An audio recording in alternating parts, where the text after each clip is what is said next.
you know, the 3 cars behind, they're gone. As soon as you lose slipstream, as soon as you lose a toe, you are gone.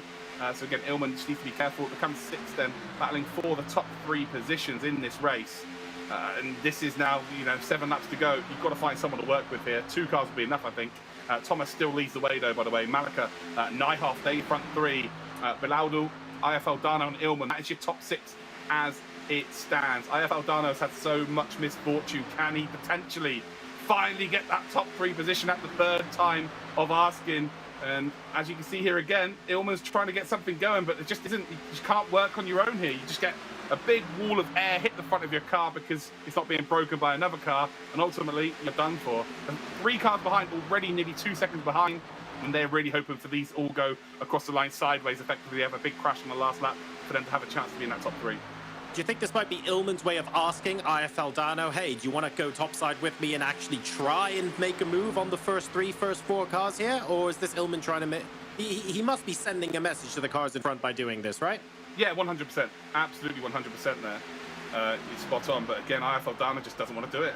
It's not interested. With only 5 laps to go here, you kind of got to start to get the moves on, because it's not a case of, if you go with another driver here, or even 3 drivers, it's not a case of you're going to get it done in 1 lap. Because also, it's not, if you're working with another driver, you're both pushing to the front. So it's not just you. So ultimately, you're going to get to a point where you're going to have to battle them at some point as well. So you're effectively splitting the race up to sort of 3 different kind of races for the final few laps. It becomes really, really, really tough.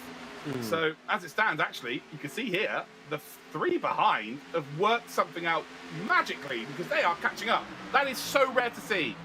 That actually, the 3 cars behind is going to be a 9-car race for the top 3 here. Those 3 are absolutely flying, and now you're going to see those 3 close up to the back of the pack here, and you might see them go up to the high side here and instantly just try and make this work. And that is Illman's opportunity. If he catches this perfectly here, he will then just pull out behind them. Does not want to pull out in front of them. He doesn't want to slow their momentum down. It doesn't matter. They're going to have to go all the way around the outside. I think he might have just killed their momentum, and that was his opportunity. If he could have just let them 3 go by, then sit on the back of them 3, he could have pushed all the way to the front. It's not worked out. He slowed their momentum down here, unfortunately, and ultimately then it's going to be still the same 5 at the front end. Oh, and there isn't actually a gap in to filter back into as well, so that's Illman losing a couple of places. Now needs to tack back onto the end of that again. Illman's been trying so hard all race long. It's been so clear from us watching from the observer angle, but maybe this is a little bit of a symptom of trying just a little too hard. That's all on him. That's all on him there. He had the opportunity to let those 3, because they were absolutely, they're going at a rate of knots right now. They were flying. Henrik Bieler's the lead car of this. Again, he's been in the Coke Series, one of the most prestigious series in sim racing as a whole, let alone just in oval. You see Illman has just dropped onto the back here. This could have been done. They could have been near the front here if he had let them go. He slowed their momentum down by pulling out. I just don't understand what he was trying to achieve there, if I'm completely honest. Maybe a lack of experience, I guess, but it might still work out here. And he's just trying to use like both groups at this stage. He's got to close up here so no one can filter down low. And just really, that's only going to move you backwards effectively, unless he can now move up to 2nd spot in that group on the high side. I just don't think it's on. I just think it's a little bit too little too late. Love to be proved wrong here, but as you can see now, it looks like Bieler and the number 68 then of Kluna, they are both now going to be completely hung out to dry. Get to the back of the queue, it's not going to work out for you. So right now, Thomas, Malika, and indeed Nijhoff, who've been P1, P2, P3 for pretty much the entirety of this race. Nijhoff doing the hard work early on. They are still the top 3. Illman, though, he's just trying to do it on his own. Basically, he's been given carrots to work with other people in this race multiple times, and he's just tried to do it on his own every single time. And ultimately, he's now going to drop to the back here. Look how quickly he drops to the back. I think that's basically summing it up in a word. You have to, if anyone wanted to watch a race and go, why is it so important to work with other cars in stock racing? I would direct them to this VOD and say, watch this race, because this is almost a textbook example of Illman doing a lot of arguably cool racing maneuvers. You can see what he's trying to accomplish. It just doesn't work without the input of other drivers alongside you. Yeah, I'm not the most experienced oval commentator as well. So this is actually, like, for me personally, this is perfect, because this is a visual representation of how you learn, learn how to commentate on it and sim race yourself. This is what I've been looking at in my research for the last 6 months. It's just playing out exactly how it's written in the book, the big book that doesn't exist. As they say, oh, that's a textbook move. Where's the textbook? There isn't one. Front 5 now, 2 laps to go. And well, this is going to go down to the wire. I think you're going to see now the 76 has to pull out here. Bilaldo and IFL Dano, they both now have to make some moves here. The front 3, they don't have to do anything right now. The 22 may want to get a bit of insurance here and try and go around the outside. But being in P3 right now, he will move. As soon as the car behind him tries to go up high, he will be gone. He'll be up high side as well. He'll be hoped to then be pushed along. And actually, he'll hope that P1 and P2 get completely mugged off by being pushed around the outside. But actually, here we go then. As we head then towards the final lap, we are on the final lap here. And there is a little bit of a move around the outside. Again, Illman trying to maneuver himself into a position to challenge here. But again, it's really the favourites are the front 4. And again, it's all on the car 22 here. P3, keep an eye on that car 22. Because as soon as any potential move's going to be made behind him, he will check up the high side. And he'll look to win this race by being pushed over the line by a car from behind. As it stands, though, the front 3 are just doing what they need to do. They are indeed bump drafting each other. And the 76, can he potentially spring a surprise here? That is the question here. Is it going to be the front 3 that have been there all race? Or are we going to potentially see that number 76 make the move? Again, as soon as he will pull out into that dirty air, he will indeed lose some time. And across the line we will come then. It's just not going to work out. No one was able to get anything done there, but it will be Thomas, Malika and Nyhoff who did get the front 3. Bilaldo, he was hoping that a group of cars were going to take the high side. He's just very comfortable in P2 right now. And if they're not being caught by the group behind either, yeah, jobs are good in 0.3 of a second. It's just super manageable. Don't really want to be any closer to the leader here, just in case they make a mistake. That's the only thing that's really going to potentially kill their opportunity of going through is the driver in front making a mistake, you being too close, you're getting collected. 1:16.675, the fastest lap here for Lemonek in the race. 5 thousandths of a second faster than the car in front. Is he faster? Yes. Not by that much, though, realistically. The slipstream here, especially going uphill, is just absolutely superb for Kevin van der Slik. He might be able to launch the move, but like you say, he's waiting, he's biding his time. He wants the car in front to know, I'm here, and I will do it at a time of my choosing. You have to keep looking in your mirrors. It went 3 wide behind as well, so they're battling ferociously in behind for P5, so I wonder if that went. I can't imagine that went down too cleanly. But yeah, they went 3 wide and down that back straight. They realised they've got to make moves, whereas the front 2 groups don't need to be too worried about it right now. Again, Van der Slik just maybe trying to force a mistake here. If he doesn't have to make the overtake via the slipstreaming and can force a mistake where the guy in front loses maybe a second or so and he's not in the slipstream anymore, that'd be the perfect scenario right now. But he will have to get it done at some point. P4 is nothing. As it stands, it's the first of the losers, if you like. Although they do score points for the narrative of the whole point scoring. But you know, drivers at this level, they just want to get themselves qualified and not be worried about that sort of thing. Yeah, a string of 4th places will definitely get you invited to the semi-final. Yeah. It's just that none of the drivers want that to be the way they get there, to be fair.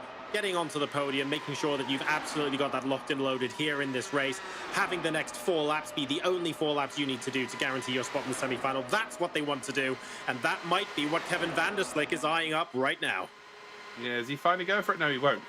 The strange thing about this situation is normally in their series that they would do in the professional series, they would be trying to save fuel. So being behind another driver is brilliant. That's exactly what you want to do. Save fuel, maybe you can go an extra lap in the race, and that way you're going to be in a better stead later on in the race in terms of tyre wear. You get that extra lap of tyre wear.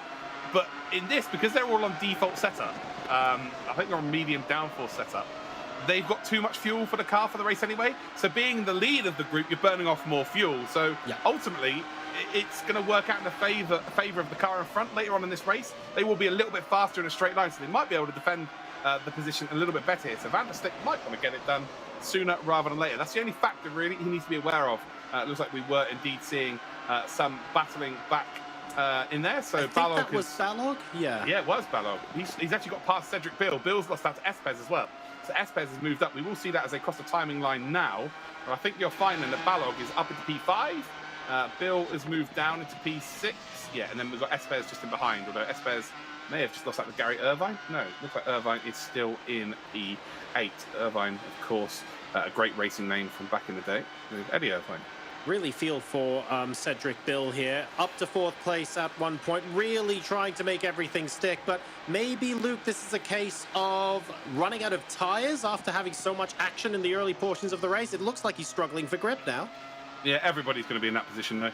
That's not going to be anything different to anyone else. Like, the tyres on these are made of bubble gum, effectively. That's the only way I can really describe it. If you can imagine running a high downforce car like this around Watkins Glen in these temperatures, ladies and gentlemen, with the only thing between your wheel rims and the tarmac is bubble gum, yeah, you can imagine that will indeed disappear off your rim very, very quickly indeed. So yeah, that is ultimately what is going down. And actually, it's one of a very few cars in the game that have multiple compounds of tyre. They are on the medium tyre though today. That is indeed what they have in the setup. Everybody has to use that. But this for the group of 4 now, Gavin Irvine is just onto the back here. Again, potentially Charlie Summers and Kevin van der Slik could take each other out here. If when Kevin does finally try and make that move, if Charlie defends it and Kevin's not ready, the leader of this group here would be promoted into P3. So yeah, there still could be fireworks at the end of this race. They're not going to do it on pace, but it might not necessarily mean they're not going to qualify at all. And also, you've got the front 2. I don't think you're going to see Lemonette try and make the move on Soria. They're quicker than third and fourth in behind them. Oh, that's a big one. Pass into the wall. And that will be his charge over Pablo Espez. I don't think we'll be getting too much more involved in this race here. I think he might have damage to the car as well. As we go side by side here then, and Cedric Bill takes the inside line. And once again, Balog holds that outside line, says, thank you very much. I'll keep hold of this position. 2 laps to go once the next cross the timing beam. And yeah, really just hoping now that there's a big prang in front. Positions reversed there. We've been used to seeing Cedric Bill being the car on the outside defending. Well, now he's on the other end of the stick. And now we see whether Gavin Irvine can go ahead and pass here as well. Note, by the way, he actually made a mistake in the back of our shot while we were talking about them previously. And he lost about a second. But now with Espez hitting the wall, every possibility that he gets that place back as well. Meanwhile, Van der Slik still glued to the end of Charlie Summers. Absolutely. We have still got 2 laps remaining, though, as they've just crossed the timing line. Kevin van der Slik will look to make the move on the next lap. He will not try and get it done here.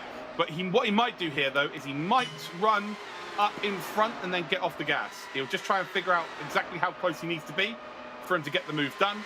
He's used to doing this in terms of being an open setup championship. So if he pulls over to the right, then he is trying to figure it out. There we go. So he's trying to figure it out. And will he back out of it, though? No, he doesn't. So he does take the position. And I'm wondering if that might be a little bit dangerous here. But Van der Slik has made his move early here. And now he's going to force Charlie Summers to make the move on that final lap. Up towards the right hand, that they will indeed come. And this is the battle for the final qualifying position of the EMEA Region Open Wheel Logitech McLaren G Challenge. If you want to get yourselves involved, ladies and gentlemen, if maybe you think you're better than these, or you have an opportunity to indeed qualify, and maybe you just want to get some experience in the esports scene, go to logitechgchallenge.com, get yourself signed up. So it looks like, again, coming up through, oh, it's a big mistake there, actually. It runs a bit wide, and yeah, that's not ideal at all. And as we come up then towards the final couple of corners, we are heading on to the final lap of today's race. And as it stands then, it is Soria that leads the way. We've then got, Lemonette has made the move. So Lemonette has got ahead here. And Soria is in second. Kevin van der Slik's done exactly the same as the front 2 here. So we're on board with Soria. I think Soria is going to potentially retake this position. Oh, wow. Okay, so right now, Lemonette's letting him go, I think. And then he's going to try and get into his slipstream and then retake him. We want to be looking realistically at the group behind, though. These 2 are going to finish P1, P2, I think. It's all about that bubble position. And actually, it is going to be Soria that retakes the lead here. Got to be careful. Nearly a bit of contact between the 2. Squeeze onto the grass there. And well, I tell you what, they've been going very easy on each other for the entirety of this race. All of a sudden, they've gone into I'm fighting for everything mode, which seems a little bit strange. Kevin van der Slik, though, and Charlie Summers, what positions are they in? Did Charlie retake that 3rd spot? I guess we'll find out sooner rather than later. Lemonette then is going to go for a send up the inside. Oh, contact between the front 2. Oh, Lemonette's taken Soria out. Soria, though, is going to survive here, I think. And the front left wheel then of Lemonette is missing. Oh, dear, oh, dear, oh, dear. And he's just about going to get himself across the line here. But actually, no, he's going to be in trouble. He's got that damage. Is he going to be okay? I think he's just about going to be okay here. Kevin van Slik, I think, has been overtaken by Charlie Summers as well. So the position's going to be given back for sure. Yes. So Lemonette will finish in second position. A couple of other cars now involved here, aren't they? Van der Kukel and indeed Tariq Adam. Tariq Adam wasn't this close to this group of cars at all during this race. The last couple of laps, he really has put the hammer down. And yeah, Abraham and Whitehead, any mistakes being made here, and ultimately it could cost them. 4 or 5 second gap between Tariq Adam and Leslie Oliphant there, so he's rounding up that train of cars.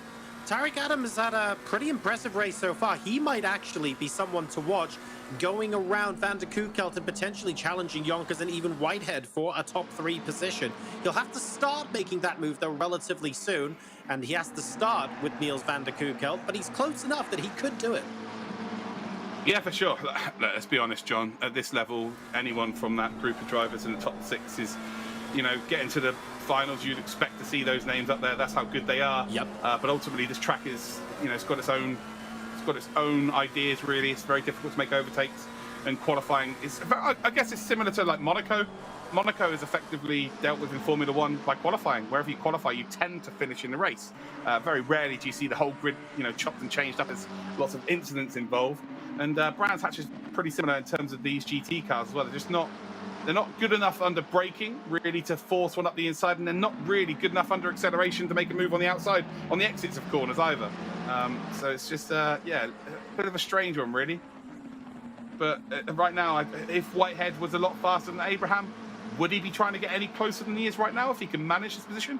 Probably not. I think this is just more leaning on your experience, just getting that job done, punching that ticket. And weekend's done on the Friday night, rest of the weekend. You can go out and do what you want, have some boozers, you know, go and have a takeaway, do what you like. Go to the disco, as they used to say in the 1970s, not in 2021.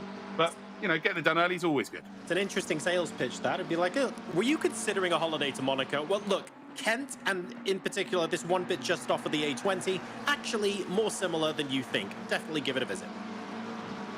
Yeah, I've told you not to call me Ashley, but you know, up to you. Oh dear, oh dear. But I mean, in terms of on-track results so far, you are right. We're seeing a lot of close racing, but close and not quite overtaking at the moment. Let's see if we can cast a curse something into existence here. Luke Whitehead continuing to get closer and closer to Brandon Abraham. And you know what? He's not actually shaking off Marco Jonkers at the moment. So there is a little bit of consideration for him to make a move to try and give himself a little bit of a buffer in that 3rd place. At the end of the day, a small mistake here could still mean that Jonkers goes ahead and steals that 3rd. He's still less than a second behind. As much as this is really important in terms of the competition, something more pressing is needed to be dealt with. I see X-Wolf's not taking part this weekend. He's actually off visiting his mum this weekend. So I need to know during this weekend at any point if X-Wolf's mum is okay. That's all I need to know. So you need to either make sure that she's in the chat at some point, or you are telling me she's all good. What a lovely woman she is indeed. Back to the race. Sorry, John. Don't really know where to go from there, but I do hope Xbox One is okay, and it'd be great to see. You know what? One of the best things in esports in general, not just in racing, is when parents of the participants are in chat rooting on their son or daughter. Like, very few things in esports warm my heart more. So I absolutely want to see Xbox Mum in chat at some point this weekend. She's his biggest fan. Fact. It is what it is. When we do endurance races together, she's watching from start to finish. It'll be a 24-hour race. She stays awake longer than we do. That's amazing. Great commitment. Absolute commitment. Love it. Love it. But again, back to this race. 3 minutes, 30 seconds to go. Still normal service resumed, though. Jordan Sherratt out in the lead by nearly 5 seconds now as it stands. Brandon Abraham in 2nd position. Luke Whitehead is in 3rd, 0.2 of a second. Luke Whitehead there again flashing his lights. Looks like he's managed to charge up the battery sufficiently enough to have more headlight ability usage as they come through Paddock Hill Bend. Really nice to see the different lines being taken there on entry, exit, pretty similar.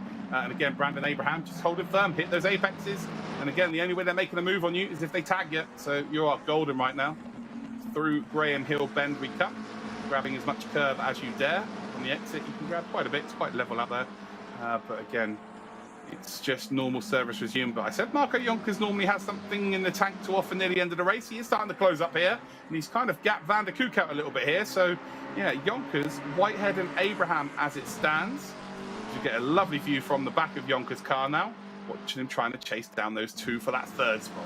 Might be giving Whitehead a little bit more to think about now coming into the closing stages of this race. Is it bad that I've commentated with you enough now that when you said we're golden, I genuinely thought it was a reference to the song that Luke Whitehead might be listening to on the radio right now? And then when I realized it wasn't a Mika reference, I sort of snapped back to the race and went, oh yeah, we've still got a race going on here for 2nd place. Brandon Abraham, You're right, John. Yeah. Are you okay? I've been worse. I think we're doing all right. I'm enjoying the racing. We've got a 5-hour gap between now and the next broadcast. I'll be going on a struggling road trip. now, I'm worried. It'll be a massive playlist. I'll just be going on a 5-hour road trip, coming straight back to do APAC, mate. Don't you worry about it. And Mika's We Are Golden is going to be #1 on that list. Oh, a bit of a slide there from Brandon Abraham. I'm not sure it was major enough to warrant any sort of deviation from line. If you're going to make a mistake or any sort of error, that's probably about as small as they come, and Luke Whitehead not even going to try and get alongside. I think Whitehead makes a mistake there, by the way. I think they all do. That was a monkey see, monkey do situation, ladies and gentlemen, where one car runs off wide and then the rest of them also follow suit. And I was actually just about to say there's an unknown here because Whitehead is not trying to press Abraham for a move here during this race. So Abraham pretty much knows if he hits his braking points, if he hits his marks, he's going to be golden. He's not going to be forced into a move. But Yonkers are close up there, really close, and he's the unknown factor. Will he dive one up the inside? He hasn't had the opportunity to show his cards yet. So that would have been interesting. They've still got 1 lap to go, but I just think they're a little bit too separated now as it stands for anything to really go down, unfortunately. We're watching the battle for 5th place here. That's Niels van der Kerkhout and Tariq Adam, who's desperately looking for a way in. Unfortunately, though, absolutely rock solid. It's almost a carbon copy of what Brandon Abraham is doing up front. Looking for the opportunity is one thing and being ready to pounce, but if it ultimately doesn't show up, there's not too much you're going to be able to do. So next time around is going to be the final lap.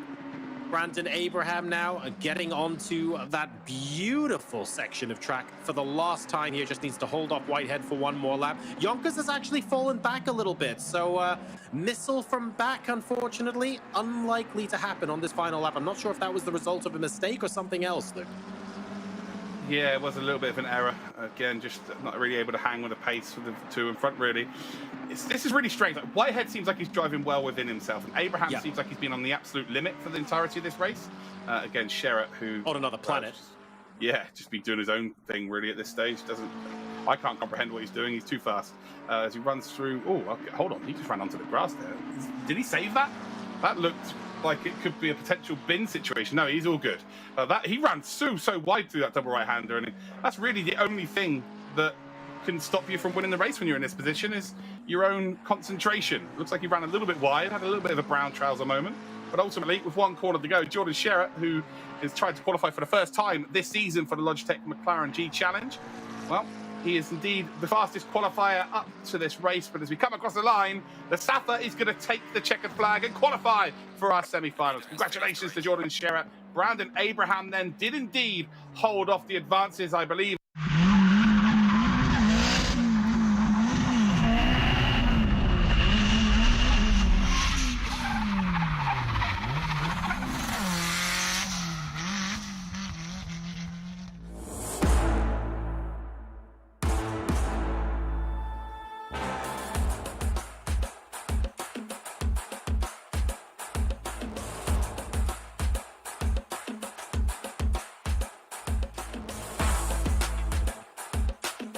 プロフェッショナルドリフトドライバーの田口和也です。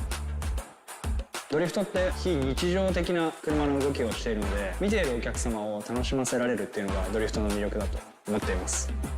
決して安全ではない、一歩間違えばクラッシュになってしまうっていう危険と隣り合わせの興奮っていうのが非常に自分自身で運転している中では魅力でありますね。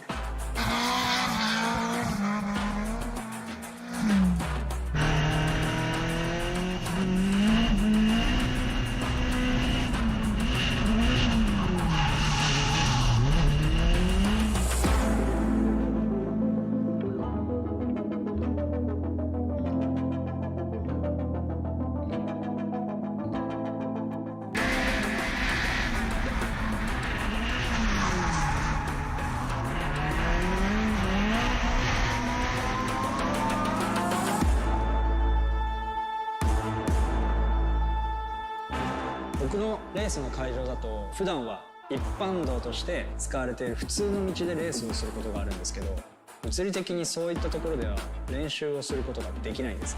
なので僕は事前にシミュレーターでトレーニングをしてます。いかに自分が掴んでいるステアリング、そしてペダル、さらにはシフトが今車がどのような動きをしているかをどのくらい伝えてくれるかっていうのが非常に重要なんですけど、 G923 はステアリングを通して車の動きのフィードバックをリアルに伝えてくれるので、トレーニングに重宝しています。ドリフトのスタートは日本の方が先で、アメリカは後からドリフトがスタートしたんですけど、今となってはもう完全にアメリカではプロフェッショナルのモータースポーツになっていて、ドライバーだけではなくてチーム、監督、メカニック、そしてオーディエンス、お客さんも全てがみんなプロなんですよね。日本人としてアメリカのドリフトシーンで活躍することによって、母国日本のドリフトモータースポーツカテゴリーももっともっと盛り上がってメジャーになっていってくれればいいなというふうに思ってます。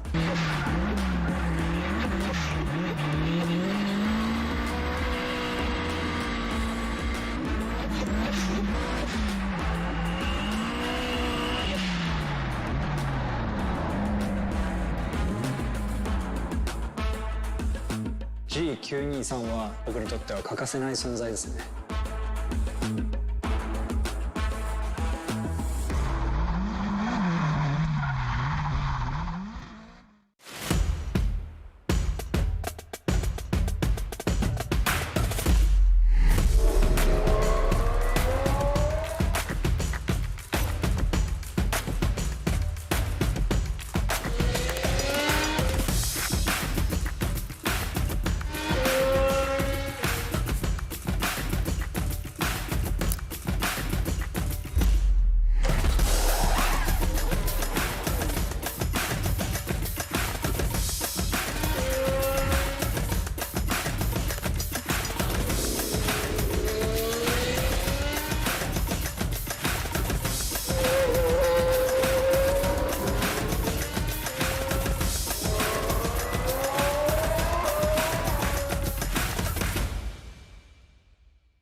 Am I allowed in here? Normally I'm behind the wheel.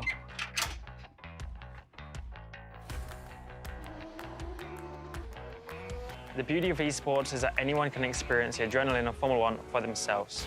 Just grab a gaming setup, put it onto drive, and let the data guide and help. Hi, I'm Lando Norris, and you're about to experience the art of data.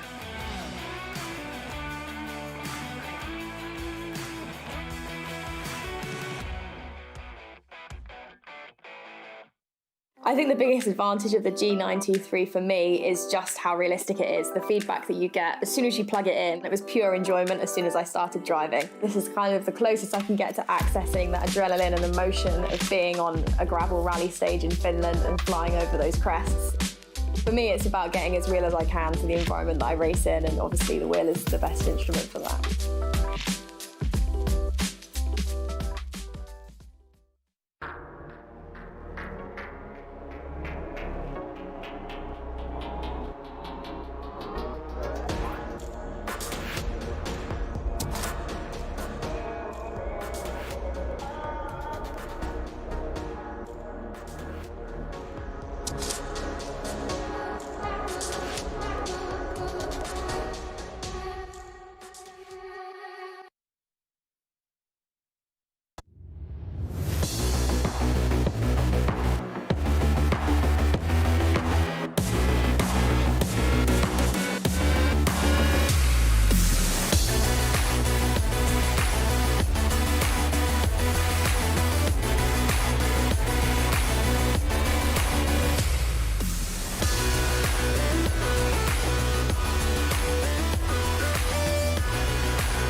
Good morning, Asia, and welcome to the Logitech McLaren G Challenge Round 3 race weekend. I'm John Sargent, and I cannot wait to get stuck in. We previously had the EMEA region drivers duke it out, and now it is the turn of APAC. Joining me, as always, is Luke Crane. Luke, how are you doing this morning? I'm all good, thank you. I've had my cup of tea, as they would say, for anyone who's not English, cup of tea. I'm feeling good. Earlier on, we saw some, I don't know, it's more of like a mental game in terms of the sim racing, yeah. But I'm sure that the Asia Pacific drivers are now going to absolutely blow us out of the water, give us an absolute smoke show of a show, and yeah, super excited for it.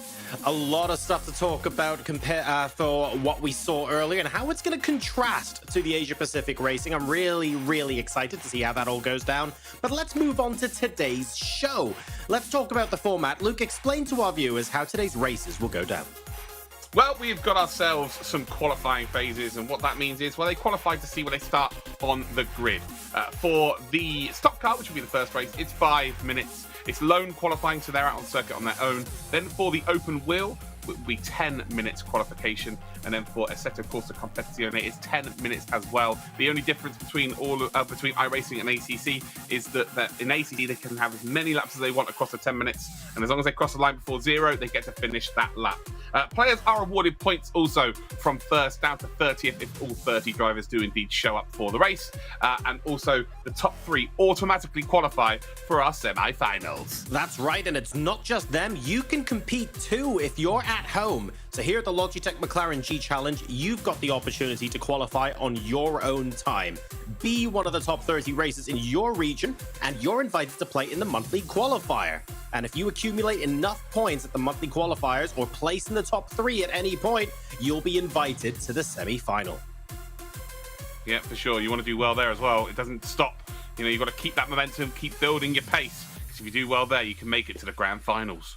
Right, so top 3, very important this weekend to try and make it through to the next round. But don't fret if you didn't place top 3, because at the end of the day, the biggest point scorers will also make it through to the semi-finals. But today's races specifically, they're going to take place on 3 different tracks and feature 3 different genres of racing. The first is our stock car event on the Talladega Super Speedway. We're then going to be moving on to the open wheel race on Watkins Glen International. And finally, the sports car race featuring the McLaren 720S GT3 sports car will take place on Brands Hatch. Over the last month, hundreds of racers have been qualifying for their chance to be featured on today's broadcast, but only 30 in each discipline have made it onto today's show. Let's start with stock cars, but go through all 3. Luke, are there any particular names we need to be watching out for? There absolutely are, but your use of genre there has just cracked me up. So we've got action coming up, we've got some comedy coming up, and some drama. Oh, yeah. That's going to be the 3 genres of tonight's broadcast. All of it. Right, into the APAC stock car then. We've got 4 drivers who have already qualified for the semi-finals, who have made it back for this month. Graham Bunyan, Matt Danson, Barry Neal, and Travis McDaniel. They have all been at the sharp end every monthly final so far. This is also very clever by them. By keep coming back, they are stopping people, if they finish in the top 3, from actually qualifying for the next round. And it makes them sweat as well, which means that drivers who are finishing 4th, 5th, 6th, they have to keep coming back every single month. It's not a case of qualify, one and done, and you are golden. Another driver to indeed watch out for will be Jason Holdsworth.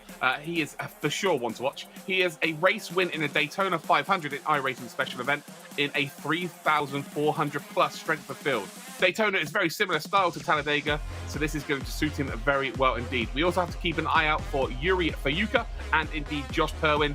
They seem to always qualify in multiple disciplines. They are just absolute beasts within the Asia Pacific region. Heading to the open wheel, Mohammed Ibrahim, Josh Perwin, and indeed Mohammed Alif are already qualified for the semis, but are back once again. McLaren shadow driver Emily Jones actually managed to get P3 in qualification for this event. Not sure we will see her race, but she can pick up a unicycle and be fast with it. Unreal talent. Keep an eye out though for Jackson Starrett as well.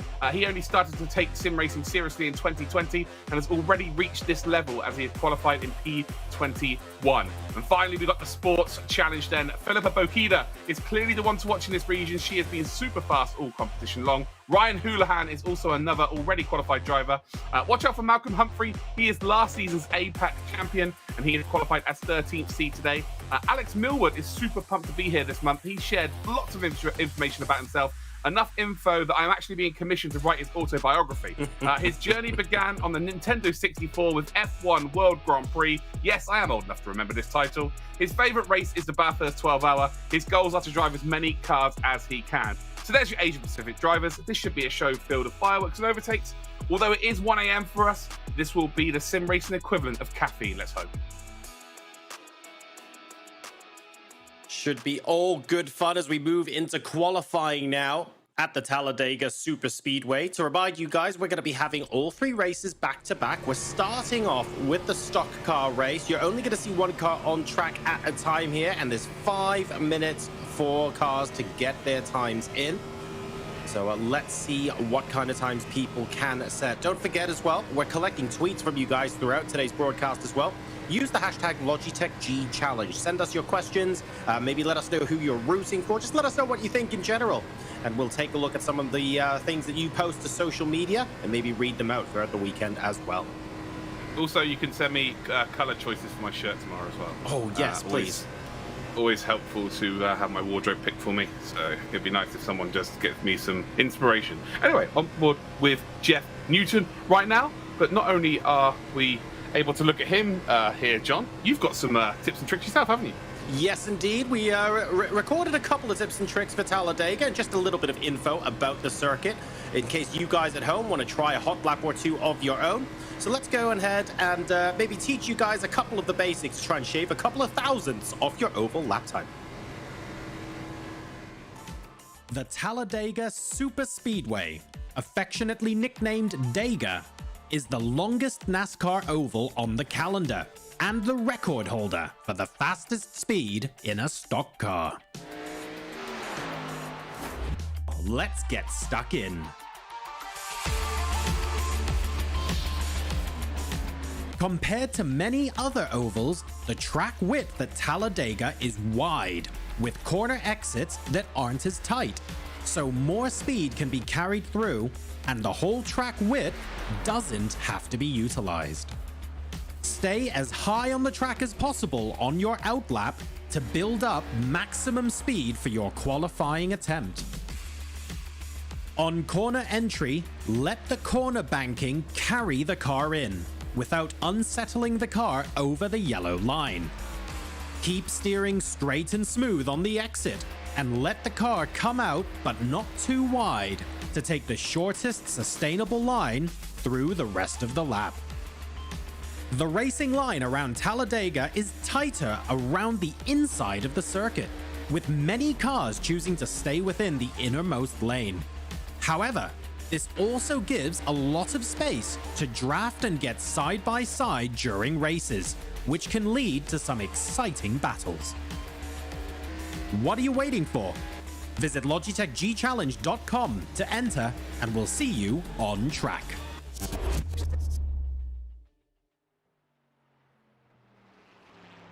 So here now are the rest of the qualifiers, and we can see the time set for each car. 9 thousandths of a second separating pole position from second place as things currently stand, Luke. No surprise that these drivers are all within a tenth or two of each other. No dead heats this time around, but people are just as close. Yeah, they were within 0.2 of a second of each other through the whole 20 drivers that qualified, to be fair. So we're expecting to see them very, very close indeed. But with only 10 drivers, the qualifying doesn't matter really at all here. It's all about just keeping it clean. Hopefully we keep the whole field together. But yeah, big opportunities for drivers who haven't already qualified yet to be in that top 3.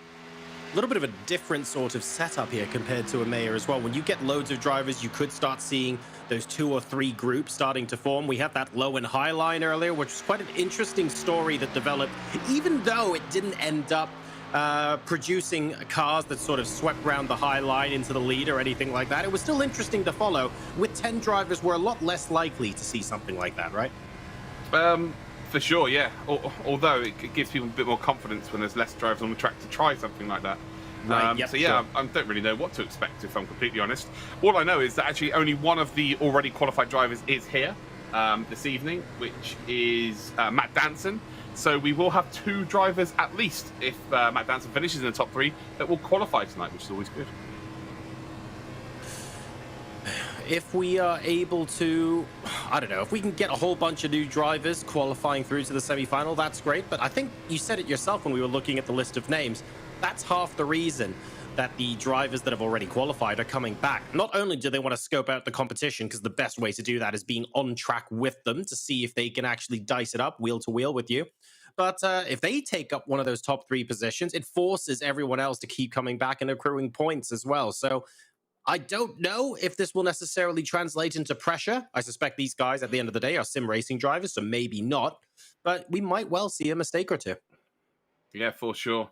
Well, John, you can now check out some of the track conditions. And again, the graphic on the screen there says 39.72 does look like the temperature that the hob was left on. It really does. Guys, make sure you turn your hob off if it stays at this temperature for more than a couple of hours. But yes, just shy of 40 degrees Celsius, the track temperature here, ambient temperature 25. And would you look at that? It's very conveniently cloudy and conducive to racing with minimal breeze. So there's not too much that our drivers are going to have to worry about heading into Talladega. Nice and chilled out. 10 drivers in today's field. And they'll be looking to try and snatch one of those top 3 positions so that they're guaranteed to go through to the semi-final rather than having to come back and fight for those points. But if you do end up finishing outside the top 3, that's okay. You just have to focus on maximizing that points haul so that you're one of the top 30 at the end of the event. Yep, you do indeed. And well, here's the grid. We've got the 10 drivers on your grid. We've got Stuart Anderson and Matt Danson on your front row. We've got Michael Berta and Robert Mason, the second on the second row of the grid. Connor Healy and Matthew Smith. We've got Yuki Furuya and Jeff Newton. And then we've got Reese Gillivray, and then we've got Stephen Butcher, the second there. So 10 drivers racing here. And, well, I said that there's only 10 drivers on the grid here, John. I nearly called you Graham then. Yeah, we've got 10 drivers on the grid, and it should be nice and, cozy to start off with, and everyone should be taking it easy. But what are the chances that this is where we have the big one? Big crash. There isn't even a Graham in the lobby. I'm sort of looking around for where Graham's at. Oh, dear. I'm thinking of Graham Bunyan, who's not here. He's already qualified. But yeah. That makes sense. And if we end up getting a big crash in a lobby with 10 players, that's just going to be weird, isn't it? Just having single-digit finishes. I don't think we've had a race with single-digit finishes so far, have we? No, but now you've said that, we will. Oh, no. Oh, no, no, no. Let's not cast a curse this to hell and back. We'll wait and see.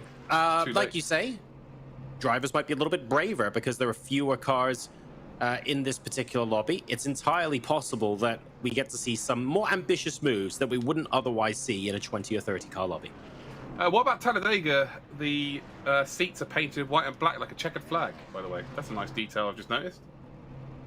It is, and presumably the reason why we can see that detail in the seats is because everybody is stood up in excitement for the start of this race. I mean, I don't know 100%. What else you can say. What a fantastic, what a fantastic endorsement of the sheer skill that we have on show today. Saw a couple of people try and start a Mexican wave. The rest of the crowd having absolutely none of it. They're here for the racing only, not to provide any entertainment for anyone else. They can try. I think when we do get that Mexican wave, we'll ask the race director to make sure we get a good shot of that action. But in the meantime, all of our drivers seem to be getting ready for this rolling start.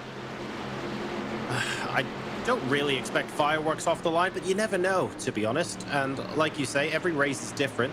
We saw, 25 drivers here earlier as well. This is just going to look like a completely different race, and that's actually quite exciting. Same racetrack.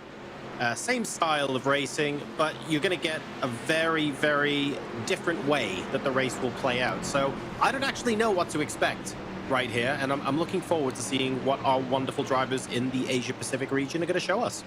They've got to race clever here. Ultimately, they have to realise that 10 is obviously a lot less than 30. That's the first step. And then you just got to keep yourself nice and clean and realise that even if you're in 10th position, if you're with the pack with a couple of laps to go, you've only got to make 7 overtakes, you're golden.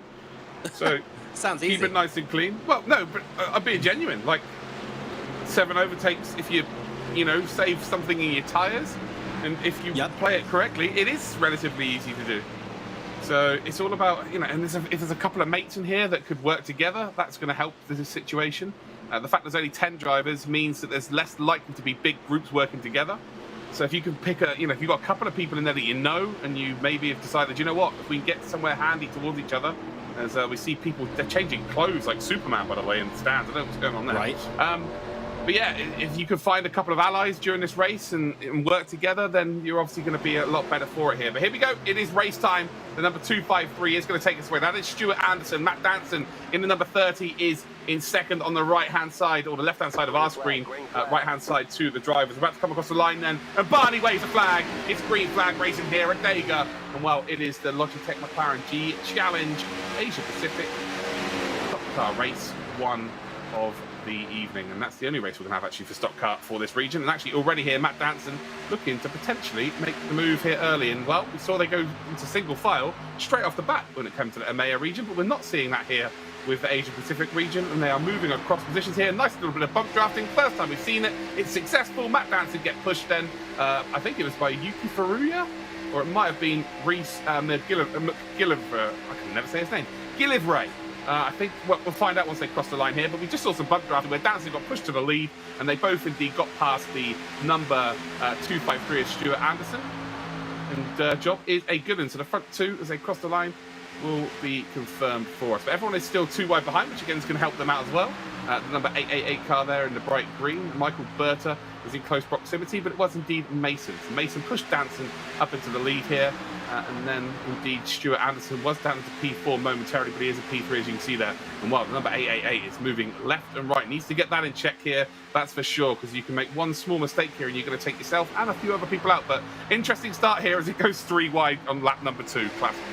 Yeah, single file earlier on, 3 wide on lap 2 here. Asia Pacific really throwing up some surprises. They want to make sure that they don't lose track of the front 3 cars, and that's exactly why you can see is that Matthew Smith, it is indeed just making sure he stays behind the 3rd car in that train.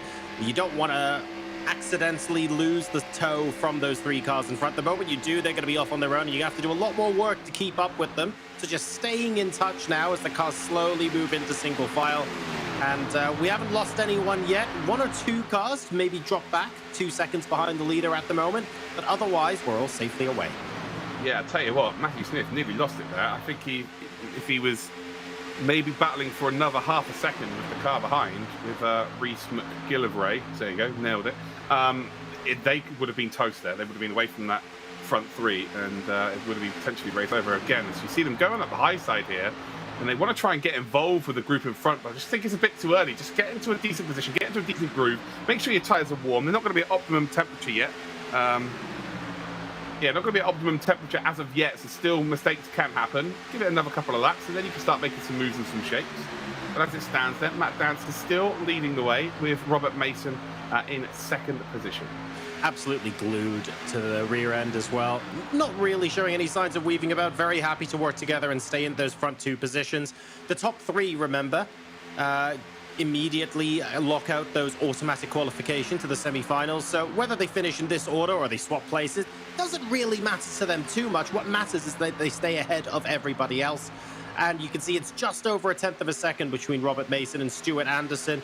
That can seem like it's really close, but on an oval track, it's actually a fair bit of distance. So if these two can continue to work together and just gap, ideally, the cars behind, maybe they can open up something like a half-second gap, then it means that a small mistake might actually break the toe to the 3rd place car and put them under a little bit more pressure as well. Reese was under pressure there himself, because they went 3 wide. Like, why are they going 3 wide this early in a race is well beyond me. But yeah, they went 3 wide momentarily. Reese has gone up high side, and well, he got completely hung out to dry effectively. No one wanted to go with him in the end. And luckily, he's going to be able to tag onto the back of this front group here and make it 5. And wow. Matthew Smith went up high there. There was a door left open, and Reese then nearly tried to... Well, here we go. So they're going to look to go up the high side once again and push towards the front. And realistically, and this is great for us watching here. And well, Reese has just again said to Matthew Smith, sorry mate, I'm not coming with you this time, brother. You're going to now need to go behind me. And you can see there, Matthew's going to have to just filter in behind. He needs to get behind really quickly here as well, otherwise he will lose out. There we go, filters back in. He's now the back of the train, but you can see the gap is opening up here from those front 4. So if he doesn't catch the toe, and if he didn't have enough momentum, he could get dropped behind. It looks like he's going to be okay. But again, you're seeing people trying to move up high and work together as a group to try and get to the lead a little bit early. The only thing they're trying to do really is, as a group, trying to move away from the group behind, the 3 other cars. I just don't think it's worthwhile now. They've got big enough gap. They just go single file until the end. They should be okay. But as you can see here, Matthew Smith then is going to follow Reese over the top side. Don't think they're going to get too much done there. And actually, Reese is going to drop back down into the inside track. But really, them trying to go 2 by 2 at this stage of the race is more trying to give us excitement here watching at home more than anything, which indeed, of course, we welcome it. But ultimately, it's going to have a detrimental effect on their race. So just keep it nice and chilled, I would say. So, taking a look now at Reese McGillivray, and some interesting data insights sponsored by Splunk. Started 9th, currently in 4th, and we've only just started lap 7. So an incredibly strong start, and really good to keep with the leading pack here from Reese. There's a good chance as well that he could be competing for one of those top 3 spots in just a couple of laps' time. He's got an excellent line through some of these corners, and you can see he's constantly closing up on the end of Stuart Anderson, deciding not necessarily to make the move now, but just to focus on making sure that he's ready to pounce at the slightest mistake. Yeah, for sure. And you're getting again, he's trying to bump draft here through the corner, which, again, if it's someone you know in front of you, someone you know is pretty experienced, absolutely go for that. But yeah, it's hard enough bump drafting someone in a straight line, let alone around a corner. But the front 5 have kind of got away right now. They're now nearly 3 seconds clear, actually, as Matthew Smith, again, tries to go up high. No one wants to go with him. The perfect scenario for him, realistically, would be for the 253 to move up, so he can indeed then just get back ahead of Reese, but it's not quite going to work out. He goes once again. Anyone going to decide to go as well? I don't think they will. And again, he gets alongside, but then instantly hits that big wall of air. And he's going to drop down backwards ever so slightly once again. Matthew Smith really at the mercy of the cars in front at the moment. He's going up and saying, does anyone else want to join me? No one really wanting to compromise the existing single file racing. Ultimately, he wants to get back in front, of course, of McGillivray. If he can do that, that would be great. Still not quite one of those top 3 positions, but you got to start somewhere. He's had a decent race so far, but trying to get someone to join him here, I think, is... I don't know why, but it's asking a bit much at the moment. The top 3 just are happy to stay exactly where they are. I think he's just doing a bit of research at this stage as the door opens up here. Don't want to be leaving too much room because, yeah, McGillivray will try and gain that spot. Smith again moves up the high side. His oil temperatures are going to be good, that's for sure. He's going to be okay now for a couple of laps.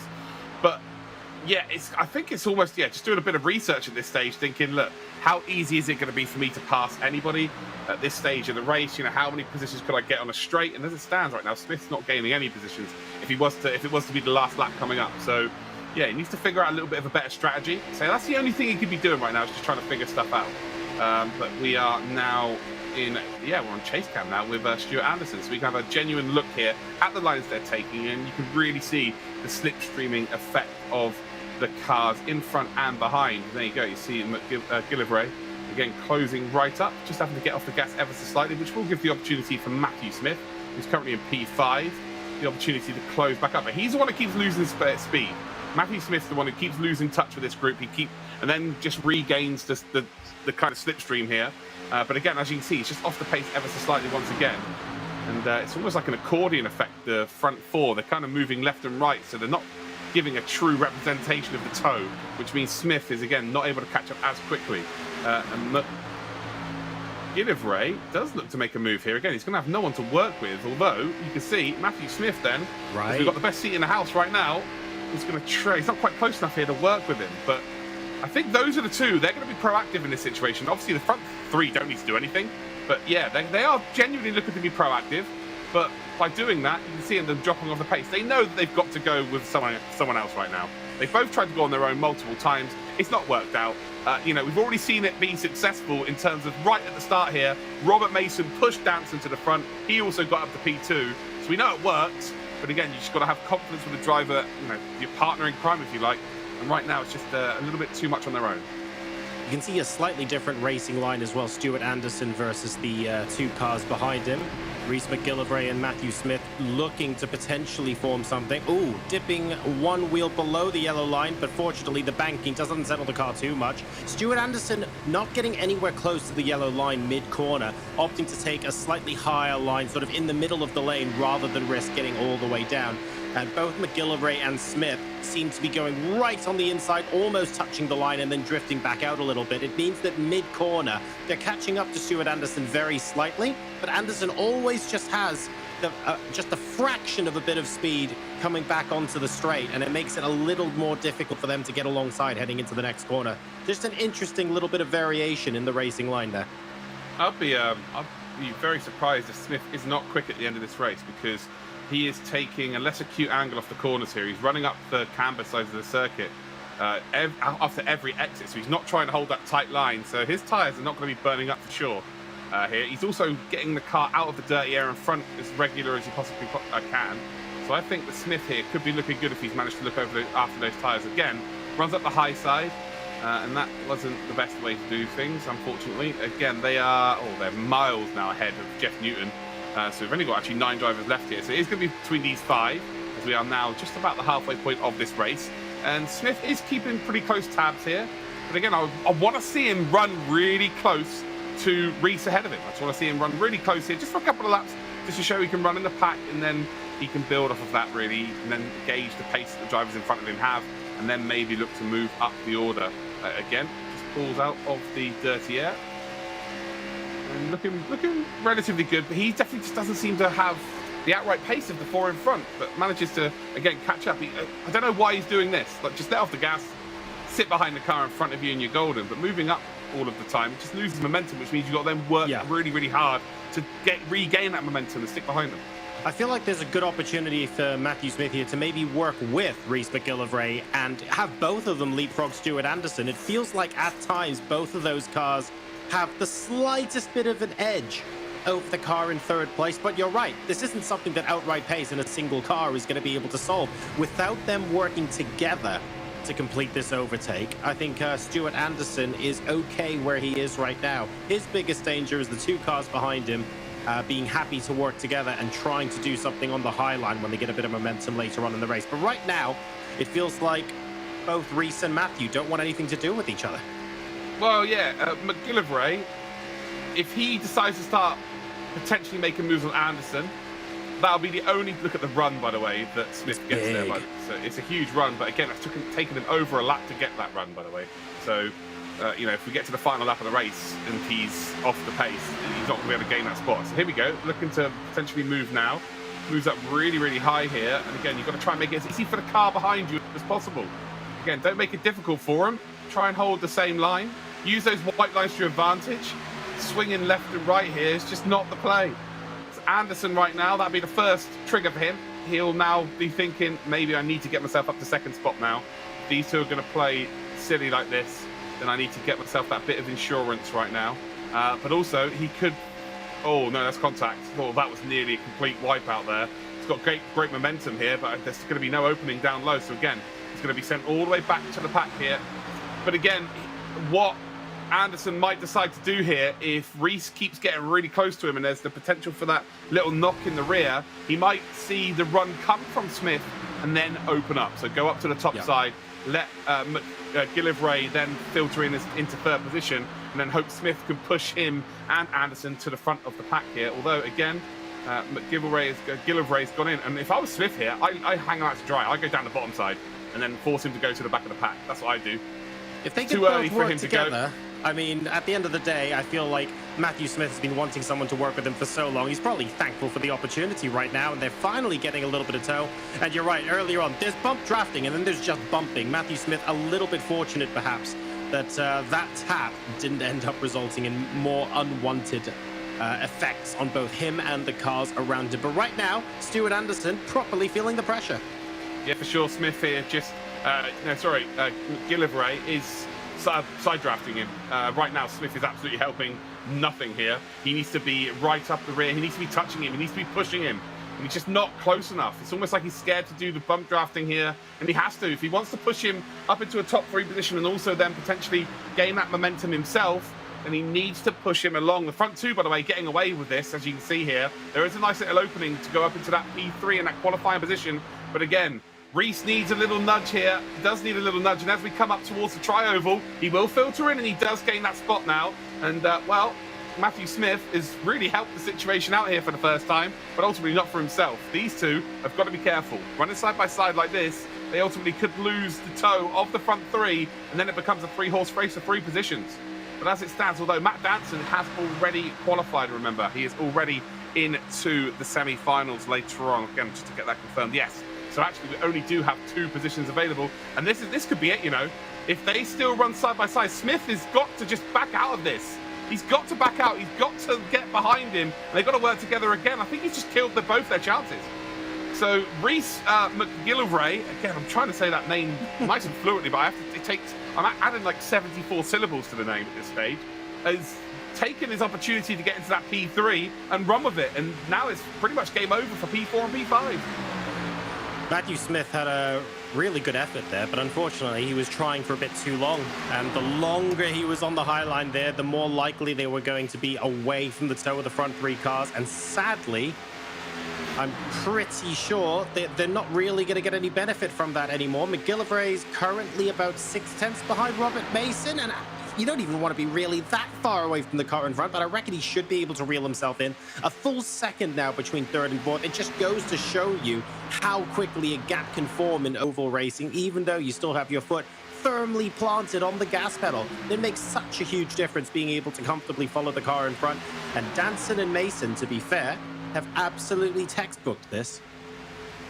Yeah, for sure. I feel for Stuart Anderson here. He had the inside line, like, it could always be said, like, oh, he should let off the gas, let Smith go through, and then just sit in behind him. But then they both lose stupid momentum. They would have lost touch with the leaders here. So Smith really shouldn't have been going side by side for that long. You know, when it comes to a championship and you're trying to secure as many points as possible, and hold on, whoa, was that McGillivray dropping back then? Has he tagged the wall here somewhere? It did look like they were just passing a car.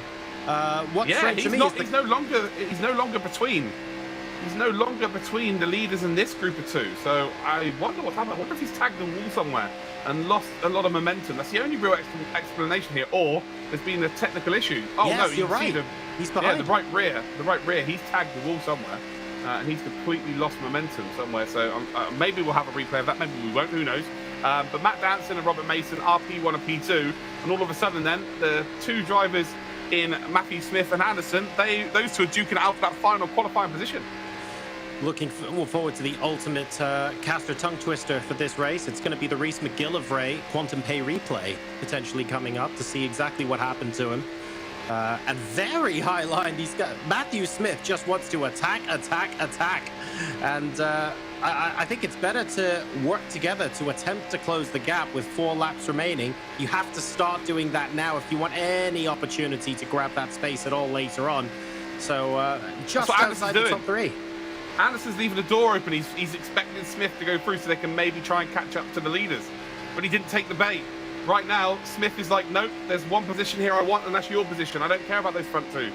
So right now, he's battling for P3, whereas Anderson wants to go and battle for P1. I mean, we're starting to lose out on time available to get through to P1. The gap is just a little bit too big now, I think, to sort of cover in 2-3 laps. I really feel for McGillivray. I'm not 100% sure what happened to him there, but managing to get up into that 3rd place position, also had a decent gap, it has to be said, to the cars behind, and it just goes to show what a massive difference one tiny mistake can make. Don't feel for him too much here. It would be great if we could get a chase cam version of McGillivray for the last few laps here, because he is going to get a monster run on those 2 in front. If he hasn't got too much damage here, he will have a monster double toe on the both of them. So yeah, don't feel too sorry for him right now. I think there is the potential here for him to get that 3rd spot. So yeah, we'll see how that plays out over the next couple of laps. This is the battle for the lead then. Danson and Mason. Mason pushed Danson into the lead here. Again, Mason doesn't need to finish ahead, but considering they're not really battling with the group in behind, they may go for broke here at the death. I know Danson's got nothing to lose here. He's already qualified, so it doesn't matter whether he indeed gets put into a wall or not. He's going to be already into the semi-finals, so it doesn't matter. But again, the battle for that final qualifying position is between 3 different drivers. It's Anderson, Smith, and McGillivray. Matt Danson and Robert Mason, though, are still very close. They're the closest 2 on circuit right now. They've been like this since the start of the race and played it very, very cleverly indeed. There's a back marker in there, in behind them as well, as we head then onto the second to last lap. We've got 2 laps remaining here, and really, this is a great battle and all of that, but I want to see that battle for that final qualifying position.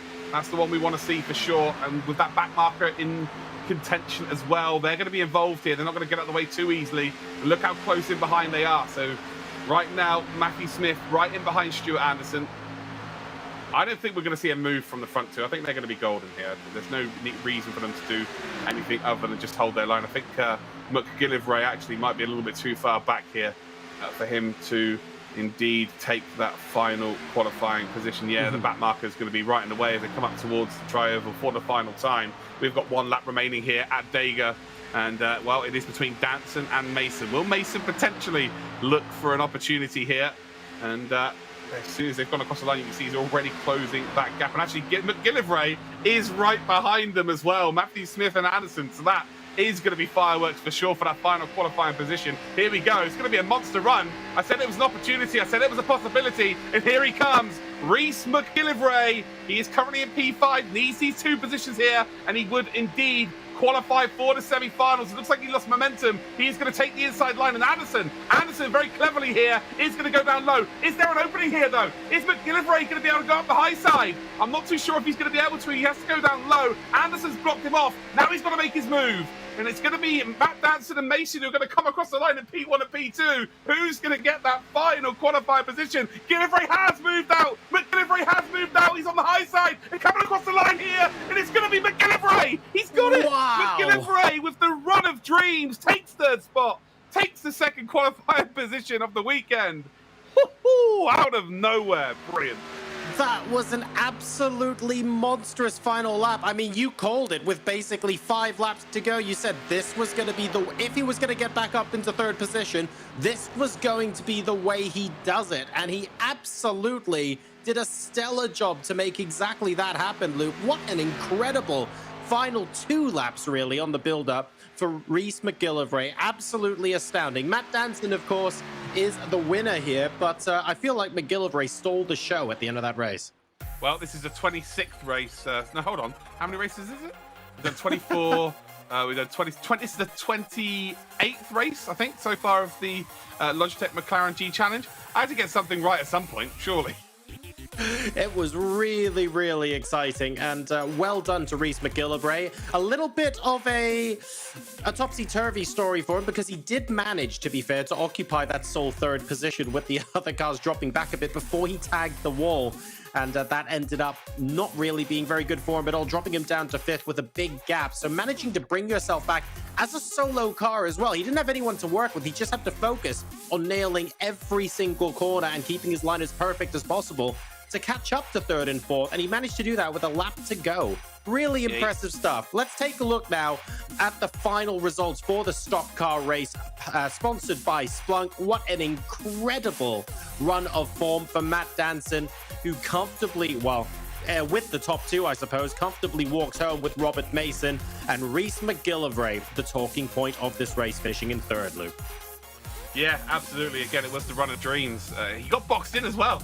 That was the best thing about that whole situation. Anderson read the situation perfectly. He saw it coming from an absolute mile away, and he dropped down to the low side once he got past Smith. McGillivray got past Smith, and Anderson was already there to go, not today, sweetheart. And then the door opened up. He had managed to get a little bit of room to maneuver to move up to the high side and get the job done. As we've got some highlights here. It went 3 wide early in the race, and we was talking about being race clever, and with there only being 10 cars in the race, that it makes no sense to be doing things like that early on. And well, they did those things early on, unfortunately.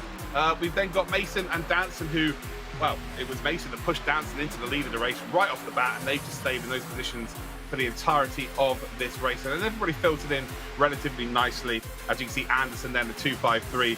Then there was a bit of contact here again. Smith was just trying to find his feet pretty much for the whole 25 laps, it felt like. And unfortunately, yeah, just wasn't quite at the races realistically. Just made the wrong decision at the wrong time most of the time. But again, if you don't make mistakes, you can't learn from it. And here we go. So I don't know. It looks like he's intentionally given away the spot here, you know. It did look a little bit, not fishy, but it did look like he hadn't hit anything, to be fair, in terms of the position of track he was on. There's some minor bodywork damage, isn't there? Well, yeah, that was from where he got hit by Smith earlier on. Got it. And then it's here. Here we go. So he's got to pick the perfect time. Go out too early, and then you're going to get killed by the line. You're going to see that the 253 will start to come back eventually, but it was a perfect maneuver. McGillivray giving us absolute fireworks here at Dega. And wow, what a way to see off Dega for the day. What a fantastic finish to our first race of the day. Really exciting stuff, and well done to McGillivray for taking that third qualifying spot for the semi-finals here at the Logitech McLaren G Challenge. We just want to say thank you as well to Splunk, Logitech G, Quantum Pay, and McLaren for helping us put this on. We are next going to be racing at Watkins Glen, ladies and gentlemen. The Dallara IR01s are up in the open wheel race of tonight's 3 races. Looking forward to seeing that. For now, though, grab yourself a drink or a bite to eat. We'll be back in a couple of minutes with race number 2.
Welcome back to the Logitech McLaren G Challenge. I'm your host, John Sargent. Joining me today is Luke Crane, and we are about to get stuck in on Watkins Glen in the open wheel race. Absolutely fantastic circuit. It served us a great race in EMEA, and I'm looking forward to seeing what it serves up in APAC as well, Luke. Yeah, absolutely. It was, yes, again, more of a tactical race circuit with this car, and I'm expecting to see very much the same from this group of drivers. But yeah, it should be it's going to be exciting. I just can't wait to get the racing action. As you can probably tell at this point, I'm not really a fan of qualifying, guys. I just want to get into the races every time. Well, while we're waiting for qualifying to unfold, still about 9 minutes left in our qualifying session. If you're trying to figure out how to get better out on Watkins Glen, then look no further. We've got a couple of tips and tricks, and just showing you bits of the circuit that you might want to be familiar with if you want to try a couple of laps yourself. So go ahead and take a look and maybe see if you can pick up something you need to shave a couple of tenths to get ahead of the competition. Watch this. Nicknamed the Glen, Watkins Glen International Racetrack is well known as the home of the Formula One United States Grand Prix for 20 consecutive years. Let's get stuck in.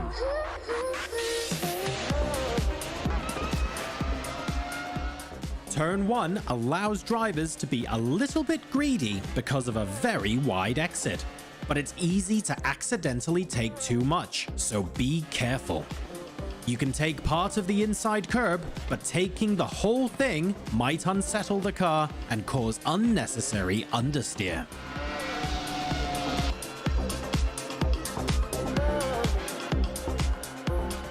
Yeses at turns 3 and 4 are a critical point in your lap to get your lines right and maintain maximum speed. The barriers are extremely close to the track. It's surprisingly tight and there's no room for error. Get this right though, and you will have a speed boost all the way down the back straight. The loop coming off the back straight is the first in a series of corners that get progressively tighter through the chute and then the toe. So you will need to manage your speed and adjust appropriately for each successive turn.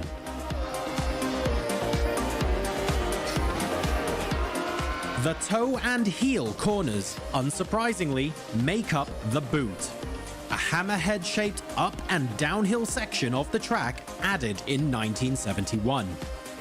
Getting a smooth run round each corner will be your aim to get the most out of this technical section of the lap. So, what are you waiting for? Visit LogitechGChallenge.com to enter, and we'll see you on the track.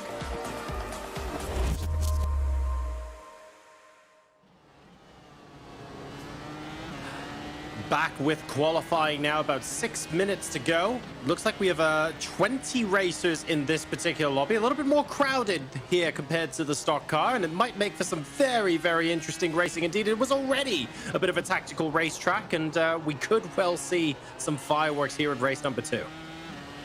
Yeah, I think we will. There's no reason to suggest not that's going to be the case. And actually, you see the times are super, super close there. We've got 2 drivers at the front end, and well, Matt Danson was amazing in the stock car race, and now he's P1 in this as well. So yeah, showcasing his skill set hugely right now. We're on board at the moment with Emily Jones. I believe she's currently in 3rd position, just a couple of tenths off the lead. No, I beg your pardon, a 1:17.2. I promise you that used to be a 1:17.5. Emily Jones, the number 5 car, now on provisional pole. Matt Danson, who we just saw absolutely win the previous race. He's already qualified. He's basically hogging wins for himself at this point in 2nd position, which is quite incredible. And Ladic here in 3rd, looking to improve on his time. I wasn't sure we were going to see Emily Jones racing today, if I'm completely honest, but yeah, she can race anything. You know, I reckon she would be a virtual camel racing, probably with a world champion. Like, ridiculously talented as Jaden Ladic there. That is certainly looks very, very cool, but it isn't fast. And that will be a nope to that lap time, that's for sure, as I think we're on board with Matt Danson here again. As we come up towards the final couple of corners here. Again, I had super fun around this track with this car. And yeah, too much time lost there for sure for there to be an improvement. If there's an improvement now, I'll be very shocked. And it would say to me that there's a lot of time to be found. 1:17.351 has not improved there. So yeah, the final couple of corners there was pretty scrappy for someone of Matt Danson's ability. There's gap though, just over 1/10 of a second. It's not big. It's not a huge gap at all. So we're going to see these two really duke it out at the front end of the grid for sure. Latter stages of the lap there saw him try and be a little bit too aggressive with one of the inside curbs, and unfortunately unsettling the car mid-corner. That unwanted understeer needing that correction and resulting in that lost time. So Matt Danson's going to be able to have another go. Still 4 minutes left in qualifying, which means several laps for all of our drivers to potentially improve their times. And I want to see Emily Jones in the stock car maybe next time around as well. It's not just Matt Danson that can do this. I want to see other players, other drivers move in and try and muscle in on some what we now are basically considering Matt Danson territory. Is there anything he can't drive? Oh yeah, absolutely. Again, we're just starting to see superstars being born all the time, and we've noticed this over the last couple of years, John. You know, both being involved with the Logitech McLaren G Challenge, that you tend to find a couple of gems, and then they always stick around, and they're always right at the front.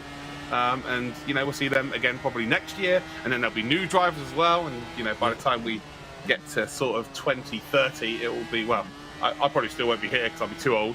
But secondly, we'll just have like 50 drivers that are all just exceptional. You're not going to get too old to talk. We'll still have you here.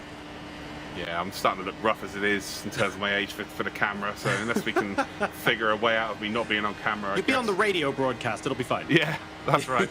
Esports will be big enough that we'll have 4 different radio broadcasts alongside this. Don't even worry about it. Still one driver not yet setting a time, unfortunately.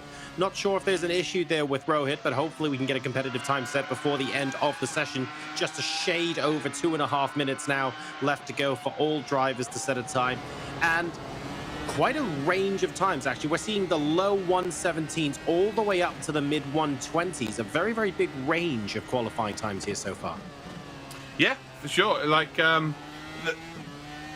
we're seeing new names here. People who have maybe not got that much experience with the car. Maybe it's the first time they've ever jumped into the car and they've managed to qualify. But again, across the next couple of months, we're going to see these drivers come back and be faster and faster as we go on. But yeah, look how close the top times are, though. There's not a lot to choose between them.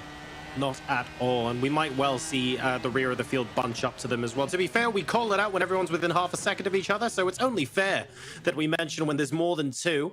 Matt Danson's still just a shade over 1/10 of a second behind Emily Jones. We're waiting to see if Jaden Ladich might be able to improve on the earlier time of a 1:17.506. We're on board now with Timothy Vaughan. 1:18.094 at the moment. Not enough to sort of make it onto the first couple of rows of the grid. Hoping to improve that and improve on that starting position. A lot of wide lines we saw in the race earlier on in the EMEA region as well, especially coming down onto that back straight before you get into the boot. A lot of drivers going defensive on the outside line, but carrying more speed in as a result. And we got to see several occasions where drivers went into that section of the lap, very fast section of the lap, to be fair, most of this is, side by side with one another. So I'm hoping for a similarly exciting race here. Yeah, but it wasn't successful for everybody. We also saw 3 of our big hitters from the EMEA region all be cleaned out on lap number 1 as they came down through the loop. So, yeah, whether we're going to see the same here in this race, I would like to think not, but the cars are so finicky. You just make one slight adjustment to the right or left, and ultimately, because of how fast the cars are, it's so hard for anyone to react to side by side with you. So, yeah, it'd be interesting to see how this goes down. Nice bit of practice there as a practice start. We don't see enough of that for me. This is a very tough car to get off the line, but Timothy Vaughan doing a little bit of a practice start there. Nice. Again, it won't be the same in terms of a simulation because the tyres are a little bit warm now. They will be fresh, cold tyres for what they start on in the race. But yeah, we don't see that enough. We're not seeing as many people spin off the start line as we did for the month number 1, that's for sure. You weren't here, John. It was comedy. It was definitely a few people's first time actually starting a race. Yeah. That was for sure. It was good fun watching the fireworks on VOD. That's absolutely for sure. I'm now keeping an eye out on Timothy Vaughan. With that practice start, I'm going, hang on a second. This might be someone to watch, gaining a couple of places off the line. That could be rather interesting. We have now what I think might be our top... No, that wasn't our top 3 there. We'll wait and get confirmation for that in just a second. But at the moment, it looks like Emily Jones might have stayed out front. Yeah, definitely. It's to be expected as well. Again, legitimately one of the very best sim racers in the world currently. Also a content creator in her own right, and she's currently racing in the Supercar V8 Supercar Series E-Series right now with all the official drivers as well. So yeah, good to see Emily racing this evening. So that is it for qualifying. Let's go ahead and take a look at the weather conditions here at Watkins Glen. Very similar to Talladega earlier. So an ambient temperature in the mid-20s and a track temperature just a little bit under 40 degrees. And we have a relatively calm day as well. Not much in the way of a breeze for drivers to have to worry about. We just want them to focus on the racing without weather throwing spanners into the works. And right now, we look all set for a really exciting race. Here is your grid then, ladies and gentlemen. Emily Jones. I don't know why I'm being nice to Emily. Last time we had our content creators Wreckfest evening, she just wiped me out every 5 seconds. I don't know why I'm being so nice. And she is very quick and talented, though. P1, Matt Danson. P2, we've seen what Matt can achieve as well in the stock car. We've then got Jaden Ladich and Mitchell Bales in 3rd and 4th. We've got Calix Poon and Stuart Vaughan in 5th and 6th. We've then got Jackson Starrett and Masakazu Kuriyama. We've then got Grant Bray and Jonathan Eaton. So those are our top 10. Moving on, we've got Connor Healy, Timothy Vaughan, Jeff Newton will be lining up alongside Phil Blackburn. We've got Ryan DeCartier McCarthy. Oh, say that 5 times fast with the Quantum Hay replay. No doubt we'll be seeing him hopefully charge up the field. I think he had a better qualifying time before. He'll be slightly disappointed to start 15th, but fingers crossed we can see him make up a couple of positions on lap 1. Bruce Long will be starting alongside him. And then we have Matt Bereswell in 17th alongside Stephen Main. And finally, Adrian Windmill next to Rohit Raud, who had a little bit of an issue, at least in the first half of qualifying, not setting a time. Not 100% sure if he did at the end. He starts at the back of the grid. Let's see if he can make up some places. Well, we're about to go racing here, but yes, I did, John, hear the L in what you just said. So don't worry, we're not all forgetting. That's one for the day. Anyway, here we go. It is racing time here in front of the grandstand at Watkins Glen. But then again, when your producer's saying it wrong as well, it's very easy to get wrong, John. Oh, yeah, it's all the subliminal messaging. That's totally what it is. Let's throw Brian under the bus as well, shall we? 100%. Down into turn 1 we will go, and I'll tell you what, it is an absolute cluster here. Whoa. P2, I think that's Danson, has not got off the line well here at all. And well, there's a big old boogaloo down into, they're not even down into turn number 1. They've not even got past the start-finish line here. There's about 7 cars already out. Emily Jones got off the line pretty well, but I think Danson from P2 did not get off the line well, or at least it was Jaden Ladich in P3. So again, we'll get confirmation once they cross a timing beam here as to exactly who that was, but yeah, initially, not the greatest of starts in the world, that's for sure. Let's go ahead and take a closer look now at the start. It certainly looks like, by the way, that at least one car lost about 3 places there, and it's all hell breaking loose behind the first trail of cars. I think we just saw 4 cars, maybe, swapping positions going into boot for the first time around. This is borderline chaos here on lap number 1, but surprisingly, I don't think we saw anyone go off track or have a big crash or anything like that. Everyone's just jostling for position. Never mind, I spoke too soon. Was that Stuart Vaughan? That was a green car going across our screens there. Did you not see what happened on the start line, John? There was like 10 cars facing the wrong way. Oh, well, let's go ahead and take a closer look at that. Coming off of the start line, we have the Quantum Pay replay now of everything. I saw a car getting absolutely swamped by the rest. Let's go ahead and take a look. Oh, never mind. This isn't actually from the crash. This is heading into the boot. Yeah, this is heading down in towards the right hand. Oh. It's just driven across the front left wheel. It's completely on this driver there. And, well, there goes your wheels. And that's not the car waving. That's the wheels falling off. That's not ideal. Calix Poon is the lead driver then. Emily Jones in P2. Jackson Starrett is in P3. Jaden Ladich is in P4. So, yeah, it was Matt Danson who just did not get off the line. But right now, though, Calix Poon and Emily Jones are kind of just driving away at this stage and looking very, very good to get themselves into that top 3. And whilst everybody else is taking themselves out of the race, it makes it very easy for them indeed.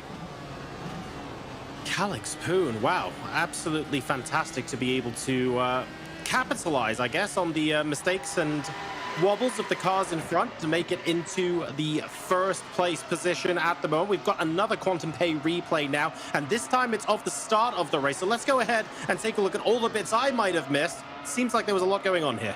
Yeah, well, it was P2, Matt Danson, that kicked things off, which you will see on the left-hand side of your screen now. Look, barely getting off the line. And then we've got 4 cars then that are all piggybacking each other. And then we've got 1 car that's spun off to the left side of things. And then we've got the 2 red cars who just about managed to go through. A pink car on the left-hand side of your screen. So that's 8 cars. But you're right, John. Nothing happened on the first lap. That was a clean start, ladies and gentlemen. That was a front wing from the pink car on the left. I think the pink car on the left drove into the back of Matt Danson. Yeah, Matt Danson just didn't get off the line. It's like he started in 4th gear or something. It was interesting to say the very least. As we do in DC, Calix Poon retaking the lead of this race. Emily Jones, she just filtered back in. Yeah, these two are just going to play it cleverly here for sure.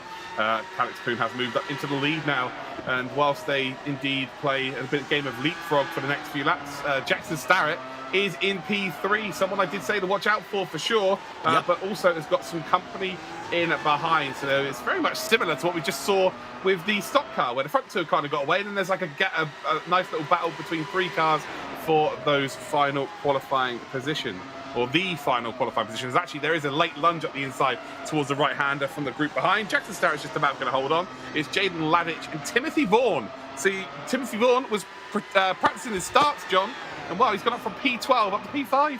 There we go. Timothy Vaughan really is a massive winner in the first couple of lap shenanigans here, managing to thread the needle through the debris by the looks of things on the start-finish line. He's doing very well at the moment. Still 2 overtakes to go, though, if he wants to go ahead and get himself into one of those automatic qualifying positions.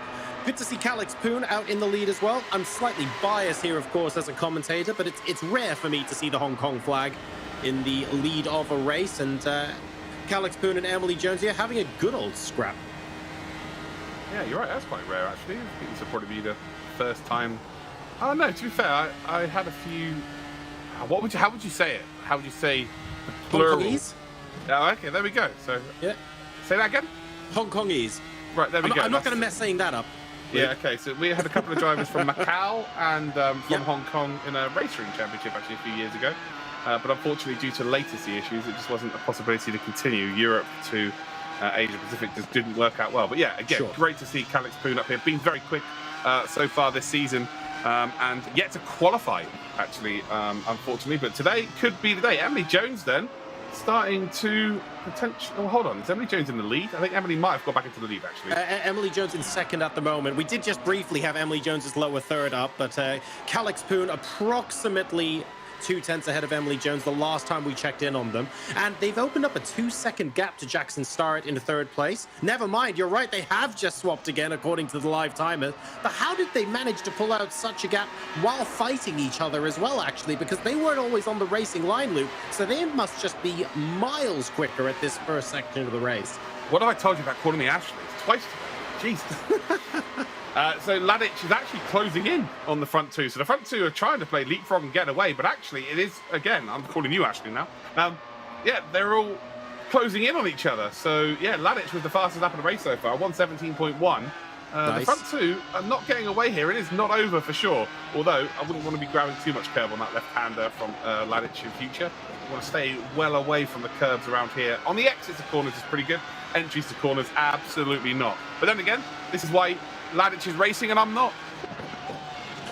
Very dangerous to grab too much curb on the inside of most of the corners here at Watkins Glen, to be fair. Grab a little bit too much and you just suffer so much understeer and having to correct so much through the middle of a corner.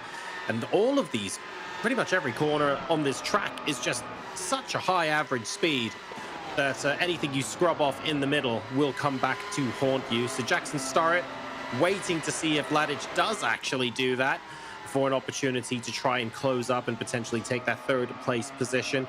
At the moment, though, Emily Jones looking like she's got about a half-second lead on Calix Poon here. Given that they were nose to tail, I wonder if that means there was a minor mistake on that last lap from Calix Poon.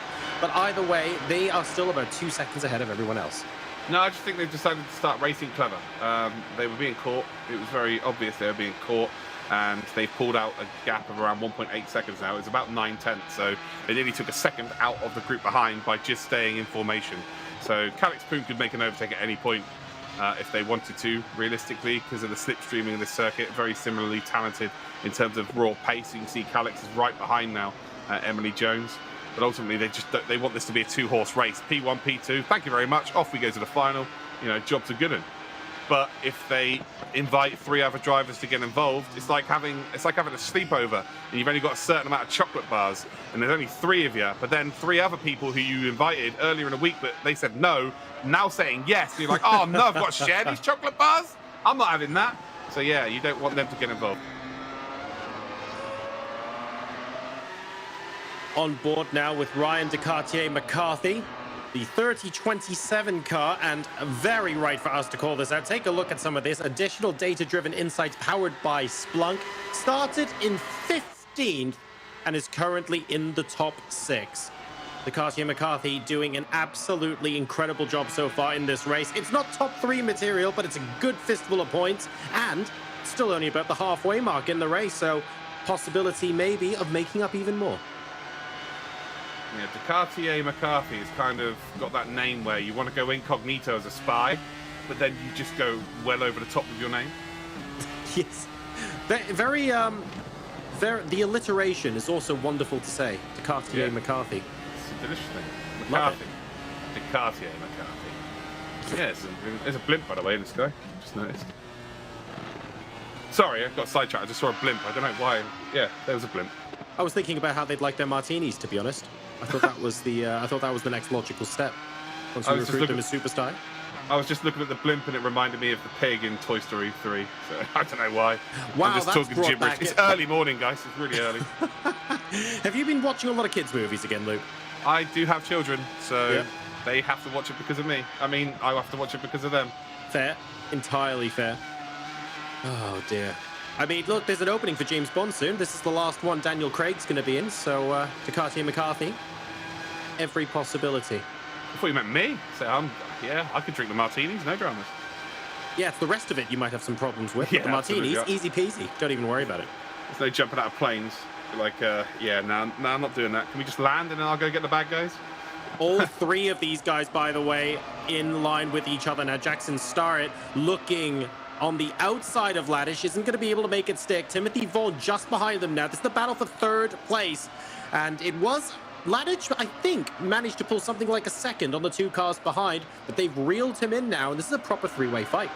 Yeah, the tyres would have been burnt out. So again, early in this race, they're going to be doing optimum lap times. I'd be very surprised if we're going to see a fastest lap posted from this point onwards. Laddish, who last time we checked was the fastest lap, actually with a 17.1, but ultimately dropping off the pace then of the drivers in front. It's all really now about how much tyre wear has Vaughan. Well, it's a big mistake here, as Laddish had a very, very scrappy exit in towards the 3rd from last corner, and again just grabbing so much curb on entry. And you can see just in behind them, Jackson Starrett is very close, but again, not going to be quite close enough as they come down in towards turn number 1. A nice entry there through turn number 1. You need to run quite wide there to maximise your speed. And you can see that the 2 cars in behind did not run as wide, but I don't think it's going to be enough here. And I think actually the straight is long enough for both of these cars to come through here. So Jackson Starrett, does he potentially make the move, or is it going to be a case of I'm going to get this done a little bit later? No, he wants to get it done now. But Timothy Vaughan has decided, no, I'm not interested in this right now. And as we come up towards the right-hander, you do not want to be on the outside of a car that's struggling for tyre wear, because you will indeed get sent off into the shadow realm. And they are still side by side here. Timothy Vaughan, as we lovely look at some trees there, by the way, heading up there towards heel and toe. And yeah, just Laddish does indeed hold on to that position. But yeah, frantically battling here. But the more they go side by side, Timothy Vaughan's really the driver in the hot seat here. If these 2 can continue to do this for the next few laps, he is ultimately going to be able to save his tyres, be in a better position for later on in this race. So expect to see Timothy potentially attack later on. So I reckon maybe at lap sort of 13, 14, we might see Timothy come good here, for sure. Jackson Starrett then almost like feigning pulling up alongside going into tow. There was absolutely no way you're going to be able to get speed out of the corner doing that, and he actually drops back by a 10th or 2 as a result. We'll have another opportunity on the next lap, of course.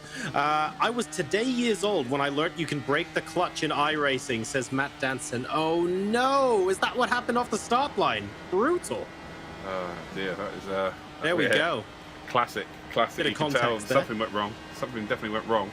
That's for sure. And yeah, hopefully you get that sorted, because you've got a big future of the G Challenge this year, sir. I'm excited to see how well you go on in this championship. Through the downhill right-hander we come, and well, everybody there will be getting themselves a 1X for sure. That was a wide old run-off for both drivers in behind. Ladic, though, just holding firm as it stands. But are we going to see anyone make any moves? Again, don't really need to at this stage. Vaughan may start to feel a little bit more pressure to do so, and he might look to try and get in between the two drivers now. So we've got a back marker here. I think that might be Adrian Windmill, actually. And I think you'll find that Timothy Vaughan is going to get through a little bit better there, and he did. So right now, Ladic has got himself a nice, healthy gap here. And I think you'll find that... Oh, that's a big smash. Big smash. It's going to be a freebie. Absolute freebie then for Timothy Vaughan. He's going to gain that spot. But more to the point here, that back marker has caused them to be gapped. So Ladic has managed to get a gap here sufficient enough for them not to have any slipstream, and is in a very, very good position to hold on to that third spot. Timothy Vaughan is now probably going to be kicking himself, but he didn't attack a little bit earlier. Front two, though, still Emily Jones and Calix Poon. Ladic in that third spot. But right now, Timothy Vaughan's got a lot of work to do. So unfortunate. When we were lapping that back marker, Jackson Starrett was actually forced to the inside at the point where he was going to head and overtaking. And I think that might have just thrown him off his game a little bit. He scrubbed a tiny bit of speed off, and it was just out of the next corner, actually, that he ended up tagging the wall. So that's really unfortunate. I don't know if he's out of the race or if he's just losing a position or two. It looked like a fairly hefty smack, to be honest. So I'd be surprised if he's still lapping just as quickly. Let's go ahead and take a look at the Quantum Pay replay. This will be of Jackson Starrett going past the back marker and then running wide into the wall. Let's see what happened here. Ooh, just grabbing a wheel on the grass, and it just sucks you in, doesn't it? Yeah, but that stems from losing the time with the back marker. So, again, the back marker did a perfect job, by the way. You're going to lose time running alongside a back marker unless it's on a straight. So, it was maybe a half a tenth he would have lost. And then the pressure from that is forced him to get on the power nice and early on the exit of the next corner to try and make that time up. And, yeah, just unfortunately not able to do so. So, keep an eye on your timing screen now. So, Ladic currently 2.4 seconds in the timing. Yeah, actually, Timothy Vaughan has had a terrible turn number one. He was closing in. So, yeah, keep an eye on the timing here. 3 laps to go. It's about 2.4 seconds. Timothy Vaughan needs a couple of qualifying laps here. It was really close to the turn number one, but I think Vaughan's had an absolute mare here for sure. But as it stands, Emily Jones, Poon, and Ladic are your top 3. Of those 3 drivers in that battle before when Starrett was still in, I was fairly convinced that Vaughan was the fastest car of the 3 of them. But unfortunately, he wasn't the fastest car by 0.8 a lap. That's a big ask for him to make up with just 3 or 4 laps remaining here. I think that might be slightly beyond him unless we see Ladic make a mistake. And we have seen our fair share of mistakes in this race so far, so it is possible. But you're right, as it stands, Jones, Poon, and Ladic, your top 3. Yeah, Timothy Vaughan didn't really have to overtake anybody to get into the position he's in terms of actually build and overtake. He kind of got himself in that position because people were making mistakes all over the show. So he might have saved something in terms of the tyres, which then it becomes very easy to get that 0.8 of a second per lap. But as it stands, that is definitely not the case here. And Ladic, that was very close to the wall, by the way. And if you get unsettled on that curb on the outside of the final corner, you are a passenger. There's not much you can do about it. 5.2 seconds off the leader. Emily Jones now in absolute dreamland. And actually the gap's come out now to, 2.9 seconds? Yeah, it's about 2.9 seconds. So Timothy Vaughan made one mistake on early stages of that last lap. And unfortunately, it's cost him hugely here. I'm not too sure that he's going to be able to catch up. The only saving grace here potentially could be a back market, but actually Jackson Starrett, by the way, has dropped right down the order now, P11. But the next back marker is Grant Bray, and he's only 35 seconds behind the leader. So as it stands, they're not going to be able to catch up to anybody here to really affect it. So Ladic has done a great job. Again, like you said, I think you're right. I think Vaughan looked like the fastest driver out of those 3 and was just biding his time. And there you go. You see the negative effects of biding your time. Sometimes you have to just go for it at the time. Yep. Otherwise, things out of your control can happen and your race is over, which we have seen here. But Timothy Vaughan, he'll be back for sure. Showed some serious pace. But again, we've seen quite a few times today a bit of a learning curve for certain drivers. And this is very much the same for today. Completely right there. Latin, number 1 car, currently occupying the number 3 position. We had a really interesting midsection of the race, and I feel like that's where all the action was. And now, in the closing stages, there's pretty much a comfortable gap between all of the drivers. Calix Poon now dropping 2.5 seconds behind Emily Jones, for example. And another nearly 3 seconds back is Ladic, who's managed to gap Vaughan to the tune of 3 seconds himself. So barring any mistakes from the top 3 drivers that potentially are race ending, it looks like that's going to be the order in which we finish. Taking a look further down the order, we have Ryan McCarthy in 6th position, potentially batting with Jeff Newton for 5th place. He's only 7/10 behind at the moment, and I think he has been catching for a little bit of time because McCarthy had something like a 4 or 5 second gap earlier in the race, and he's just been slowly railing Jeff Newton in. So towards the end of this race, we might actually see one more overtake. Yeah, this is good though for Jeff, regardless of 5th or 6th. He's already on 56 points for the championship so far, so not quite got into a top 3 position as of yet, but one of the favourites to indeed qualify via our point system. So yeah, it's sitting pretty here. We've then got McCarthy. Just going to look at the stats here and see how many points he is on. He's only on 5, so it's the first time he's actually qualified for the G Challenge finals. As he goes very deep there. And Newton, well, that is a good save, but Newton has got 1 lap now to survive here and get that top 5. That could have been, well, that could have gone one of 3 ways. It could have been, both of them got cleaned out, and Jeff would end up then on the top of Ducati and McCarthy's car. Ducati and McCarthy could have ended up in a wall, or he could have saved it like he did. So he'll be pretty happy with P6, I think, now. There will definitely be a brown stain in his seat, though, at the end of this race. 110%. That was a very lump in throat moment for Ryan McCarthy. Just about manages to save it, though, and he stays just over a second ahead of Phil Blackburn, who was something like 3.5 seconds behind and is now about a second. So if he's able to just keep that gap nice and steady for the final lap, he'll be able to come home in a very credible top 6 spot. Just hanging on to that one. Very, very close stuff. So everyone has actually settled in. Every time I think, oh, this is going to be an interesting battle, I seem to be condemning a driver to make a mistake or go into the wall. I'm starting to get afraid of mentioning anyone by name. Yeah, well, so you should. It's your fault, John. Everything's your fault. Fair enough. Onto the leader, though, Emily Jones, who qualified very early in the month for this finals. Again, wasn't too sure that we were going to see her racing, but wow, Emily Jones picks up the checkered flag for McLaren Shadow, and well, picks up one of the top 3 positions and advances to our semi-final. Alex Poon in 2nd, and Ladic will pick up 3rd. Emily Jones, like I said earlier, could absolutely drive anything and would be super quick, and we've had the proof of the pudding here once again. Fastest lap of a 1:17.097. She's going to be very pleased with that. An excellent race with Alex Poon, especially in the opening couple of laps where they were trading places almost non-stop. It was really a race to see who would end up running out of tyres first. And Alex Poon at the end decided, you know what, let's settle for 2nd here, because at the end of the day, that guarantees his qualifying spot into the semi-finals as well. And there was basically no one around him because he realized that settling into that rhythm was the best way to keep a gap between him and the car in 3rd. I tell you what, Emily's got her complete own back on me, actually, because normally when I'm broadcasting her races, it's European time, so it's like stupid o'clock in the morning for her, and now it's quite the opposite here. It's like 3 a.m. here, and it's normal time for her. But yeah, congratulations, fantastic result. And I feel like there was a pivotal moment where Emily and Calix both decided, you know what, let's not battle here. Let's just indeed advance our position on the rest of the field and just guarantee ourselves the top 2. Because at one stage, they were being caught very quickly indeed.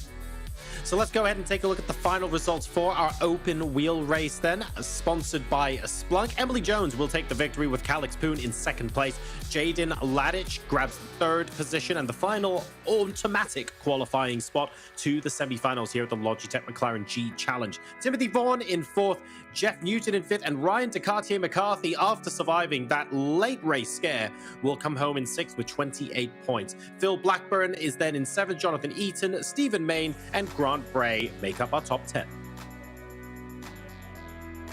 Here are the rest of your drivers then. Adrian Windmill will finish in 11th position. Jackson Starrett had some serious pace today, and all it was one little mistake. We'll see him back for sure. Bruce Long in 13th position. Then we have Matt Barrisville in P14, and then Rohit Rout. I don't think Rohit Rout even got off the grid, to be honest. But here's your race start, which, again, if you ask John, nothing happened here. No action whatsoever. They got through turn 1. No problem at all.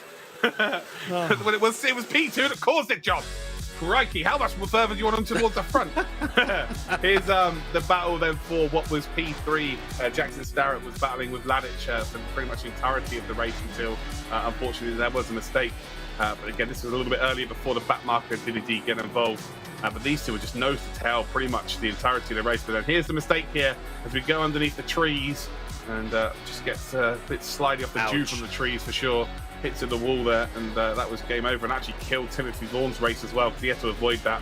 But as we indeed come up towards the line, we see that the top 3 get their positions nailed. Emily Jones, Calix Poon and Ladic pick up the top 3. Barney's going absolutely crazy there with a flag. Whew, jobs are good. One more race to go, John. Feeling good. One more to go, indeed. That was your open wheel race. We've actually got one of your tweets from early on as well. A certain P. Lemonic. I wonder who this is, Luke, who says, I was keeping it cool the entire race, chilling in P2, but had to make that dive on the last lap. Decided to give back the place to keep things fair, despite still being on 4 wheels. I mean, I think that's about as fair as they come. Yeah, well, as long as he pays Delara for the damage that he caused to the car, it's all good. But yeah, looking forward to seeing him race across this championship, and of course, good luck in the Pro Series as well. It was fun. You were unlucky yesterday at Spa, but yeah, I'm sure you're gonna have a good season in that too. So a massive thank you as well to Splunk, Logitech G, Quantum Pay, and McLaren for helping us put this broadcast on for you guys. This isn't even the last month. There are still 2 months left to go. You can always check us out at logitechgchallenge.com and submit your fastest lap for a chance to be featured on this broadcast next month as well. But what's next is our McLaren 720S GT3 sports cars as we move over to Brands Hatch. See you after this break.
For the Logitech McLaren G Challenge in September, we transport you to Brands Hatch, one of the UK's most loved racing circuits. Let's get stuck in.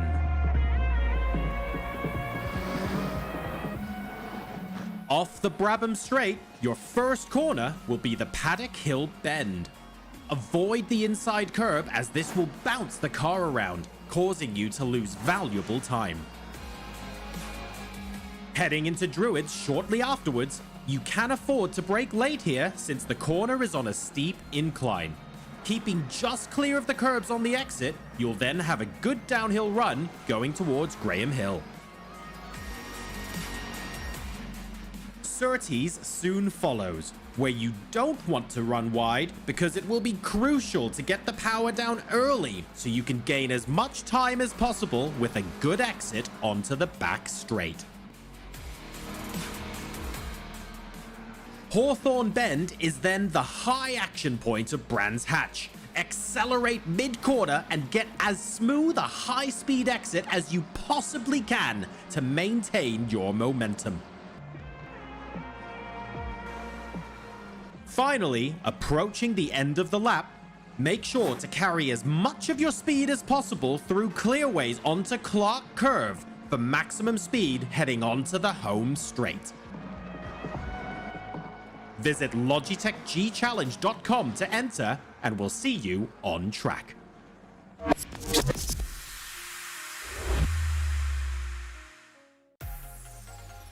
Welcome back to the Logitech McLaren G Challenge. I'm your host, John Sargent. With me is Luke Crane. We just saw a very, very eventful open wheel race, and we thought all the drama, well, initially it was just lap one, but throughout the entirety of that race, Luke, we had constant swapping of the position.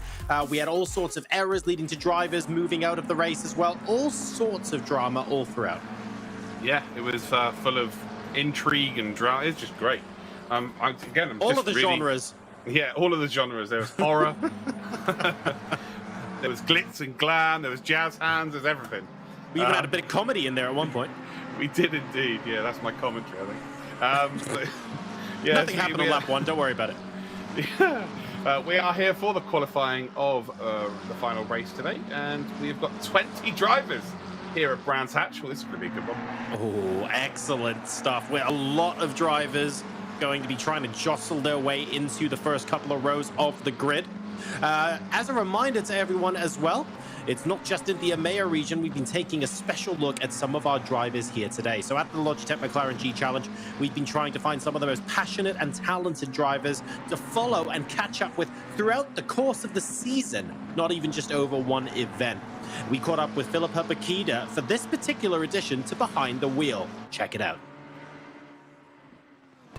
Look how close she is this time. Close enough to potentially make a move into turn number one. Well, we're about to find out. It is going to be the race win then for Philippa.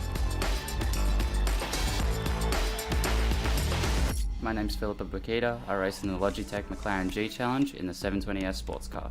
I live in Australia, regional town in Victoria called Ballarat. Before I really started getting into sim racing, I was living in Japan for a little bit. I'm actually a videographer. So I got invited to shoot a supercar rally, and I got to ride in a 570 GT for the weekend, and we did some very legal speeds. The ultimate goal for me, really, the more I drive, the more I improve. I'd really love to drive an actual GT race car at some point in my life.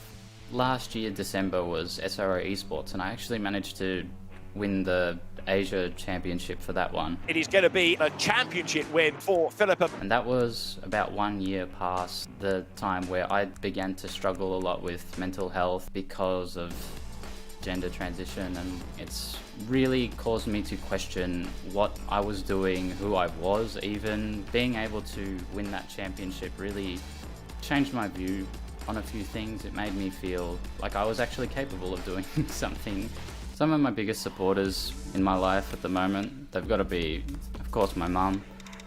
And then also my friends have always pushed me and tried to pump me up and tell me to do my best. I had actually been playing Tekken fighting games for two and a bit years. I ended up looking around and I was like, oh yeah, ACC, that's something. I mean, I used to do a lot of drifting on the original Assetto Corsa, so I decided I'll give this a shot. I wanted to keep racing, and then I found another league and just kept doing it.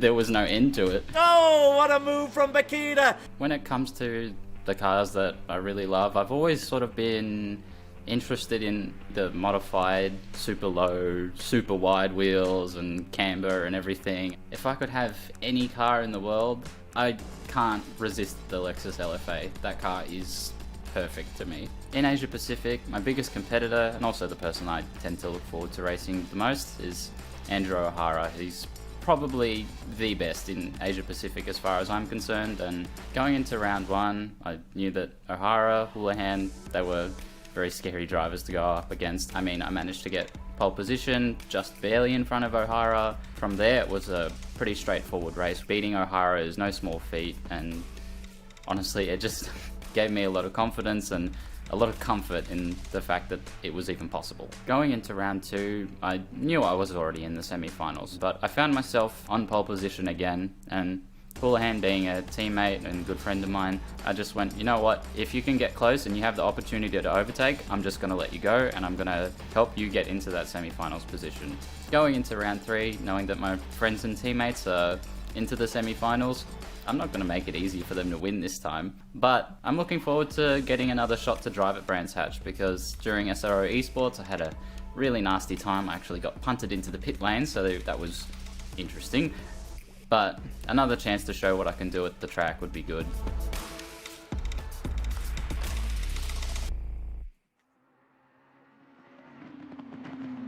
So that was Philippa Bakida. Next month, we will be checking in with Philippa again for the next edition of Behind the Wheel as we show her journey through the Logitech McLaren G Challenge.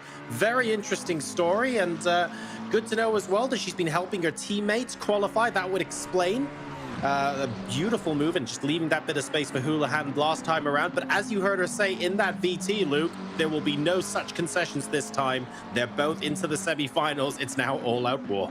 I don't think there's any concessions from everybody here. Bakida's become a bit of a target. Houlihan as well has become a bit of a target, and by the looks of things, everybody's up their game. So I would, although Bakida's now actually just got up into P2, but Dylan Tan is P1 as it sounds at 22.260. Again, you know, when you see a little bit of success for someone from your region, ultimately you want to slice of that pie, you want to improve, you want to get to that level. And, you know, when you've got a big target on your back, it becomes a little bit harder, because when you're at the top of the game, the improvements you can make are so minimal, but when you're a little bit below that, you can make bigger improvements, bigger increments into that. Dylan Tan is proving that right now. It's certainly one of those things where rather than look at a major improvement in lap time when you're up, it's very much about consistency and racecraft. It's great that you managed to pull off that one lap in qualifying, for example, but can you keep that pace up throughout the course of an entire race? Or is that just a little bit of a flash in the pan? That's where experience comes in. That's where those extra hours of practice comes in and shows that once you're up there, now it's time to wear your armor and make yourself invincible. Make sure that nobody else can get even close to you on a consistent basis. Dylan Tan so far, just over a 10th ahead of Bakida. But still 3 minutes left and plenty of opportunity for drivers to maybe improve their lap time here. Yeah, plenty of opportunity here with the qualifying format, just being a little bit different than what we have on iRacing. They have a limited amount of laps that they can get in, whereas with ACC, you've got the full 10 minutes. If you cross the line before it gets to 0.00, you are golden to finish that lap as well. A little shout out to Malcolm Humphreys, who's got up to P8, actually from P9. Last season's champion from this region. Will be looking to just try and get into the finals and improve. Relatively new to ACC in itself. Very much a strong Project Cars 2 driver. Very similar to what we saw from Patrick Adamczyk earlier on. So yeah, interesting to see how well he gets on today. 20 drivers on the grid today. Going to be lining up for our sports car race. So potential for a fair amount of action up and down the field here at Brands Hatch. One of the most driven racing circuits, dare I say, internationally, even though it's a UK circuit. Just universally adored. I very rarely meet a driver or speak to anyone who says they hate driving around Brands Hatch or anything like that. It's just such a fun driver's circuit. But like we saw before, qualifying here is going to be absolutely crucial. So last chance saloon for some of these drivers to get themselves a decent grid slot. Yeah, 100%. We saw how important qualifying was earlier on with the EMEA region. And again, it will be no different here. Still the same car, still the same circuit, it's just different drivers. A little shout out actually to Matthew McEwen, who in 2019 actually raced at the Gran Turismo World Finals in New York. And unfortunately, right now, finds himself in P20. That just goes to show the pace of this lobby. It's improving every single month, ladies and gentlemen. But come and get yourselves involved. Maybe you have this pace. Maybe you could indeed be our next challenger in the semi-finals. Head to logitechgchallenge.com. Sign up. It's free. Turn all the notifications on. Get yourself involved. And maybe we will be commentating over you having an exceptional start where there's a massive crash, but everyone gets through cleanly. Who knows? Maybe indeed. Top 3 at the moment, not really changing right now. We've got Dylan Tan in provisional pole position, Bakita in second, and Houlihan in third. But interestingly, the gap between Dylan Tan and Guy Barbara in fourth place is over 0.4 of a second. So not quite as bunched up as we saw the earlier field. Whether this translates into the top 3 running away with things at the start of the race, I don't know. But this gap is a little larger than we saw in EMEA. Yeah, it is, and that's also pressure as well. It's so easy to invalidate your lap around a circuit such as this. Again, it looks like it's, you've got loads of runoff in terms of the grass and the gravel and whatnot, but again, you run off the circuit, it's game over. It's your lap over. So it's very, very simple to do so. And also, if you go onto the grass, it's like ice skating, effectively. You're into the barrier. So it's very similar feel to like Monaco, apart from the walls are not, the walls are the grass, effectively. That's why you see so many modern racetracks now are just huge tarmac runoffs. And that's why you see so many cars finish races these days as well. Like there's no real, I say there's no real risk. That's not what the word I'm using. There's no real punishment for running wide on circuits these days. So these traditional circuits, to see them, every now and again, it puts a smile on my face. Okay, so we're not advocating bringing back the walls to within a meter of the edge of the track there everywhere. Oh, we've got enough tracks for them anyway. We've got Bathurst for that. We've got Monaco for that. We've got Macau for that. If you've ever seen the Macau Grand Prix. Oh, I love the Macau Grand Prix. I mean, it used to be 45 minutes from home for me. Just hop on the ferry over, go ahead and take a look at it. Absolutely love the Macau Grand Prix. But yes, there we go. Qualifying is still going on, by the way. Any car that crossed the line when the timer hits 0 is going to be able to complete their lap. We saw the car in 4th place. Guy Barbara was able to start another hot lap, so we have to just wait to get confirmation that all of these positions are indeed finalized. Currently provisional. Let's see what happens as Guy Barbara crosses the line. Yeah, again, there'll be nothing in terms of stewarding or anything like that where times are taken away, but it's just about the case of everyone finishing their lap times. Ooh, improvement, but not quite. No, there isn't. Yeah, exactly. It's by 0.009 of a second. But again, just goes to show how close top 4 now separate by 0.2. So expecting to see them run very, very closely indeed. And stop teasing us. It's raining. It's not raining. We're not going to have rain in the race. But again, oh, wow, this game. It's pouring. Oh, my goodness. I'm getting soaked up here in the commentary box. It looks so, so good. And, well, as the tease is in the background, John, take us through the actual weather conditions. So, track temperature of about 30 degrees Celsius and an ambient temperature of 25. Not that you would know from looking at the images behind you. It will be sunny, I promise. And there is going to be no breeze to speak of. So, very un-British weather, I have to say. 25 degrees, sunny, no breeze, no rain. Sign me up. I wish I could have these weather settings in real life. This sounds fantastic. I get it now. I get it now. It's, basically we work with all Americans and they're just like, oh, this is what the UK looks like all the time, right? This is normal for the UK. Only. It looks silly if we had it sunny in the background for the UK. Oh, okay, it's basically just, just throwing shade at the UK. That's fine. It is what it is. Whatever. I'm not hurt by it. It's fine. I mean, it does feel a little bit that way. I think global warming has got some way to go before we have 25 degrees sunny weather in September. I'm not sure I want to hope for that at the moment, but it certainly sounds like a nice time anyway. So here is your grid. Dylan Tan will be on the front row alongside Philippa Bakita, who will be fighting to try and win this race and then take it away from Tan. But Tan set a phenomenal lap, to be fair. Ryan Houlihan then heads up the second row next to Guy Barbara, who improved to 0.009 of a second behind on that final lap. Ilham Shak managing to come into P5 with their last effort. Really nicely done. And Louis Moreno will be lining up in 6th place. Connor Davis and Malcolm Humphrey are then row 4 of the grid. And rounding out our top 10, we have Mitchell Noble and Nigel Chua. Next drivers then on your grid, ladies and gentle cars, is Sai Prithvi. We've then got Jeff Newton, Daniel Hunter and Alan Yang, Sam Budgeon and Katsuhiro Nishino. Okay, that caught me off guard. Danny Lowry and Alex Millward. Then we've got Wunshan Lee and Matthew McEwen. So hopefully we'll have all 20 drivers lining up for the start of this race without incident here. We can see Wow, a couple of cars on their rear wheels, almost like a mid-drag race start. I suspect we'll be getting them firmly on the ground in just a second.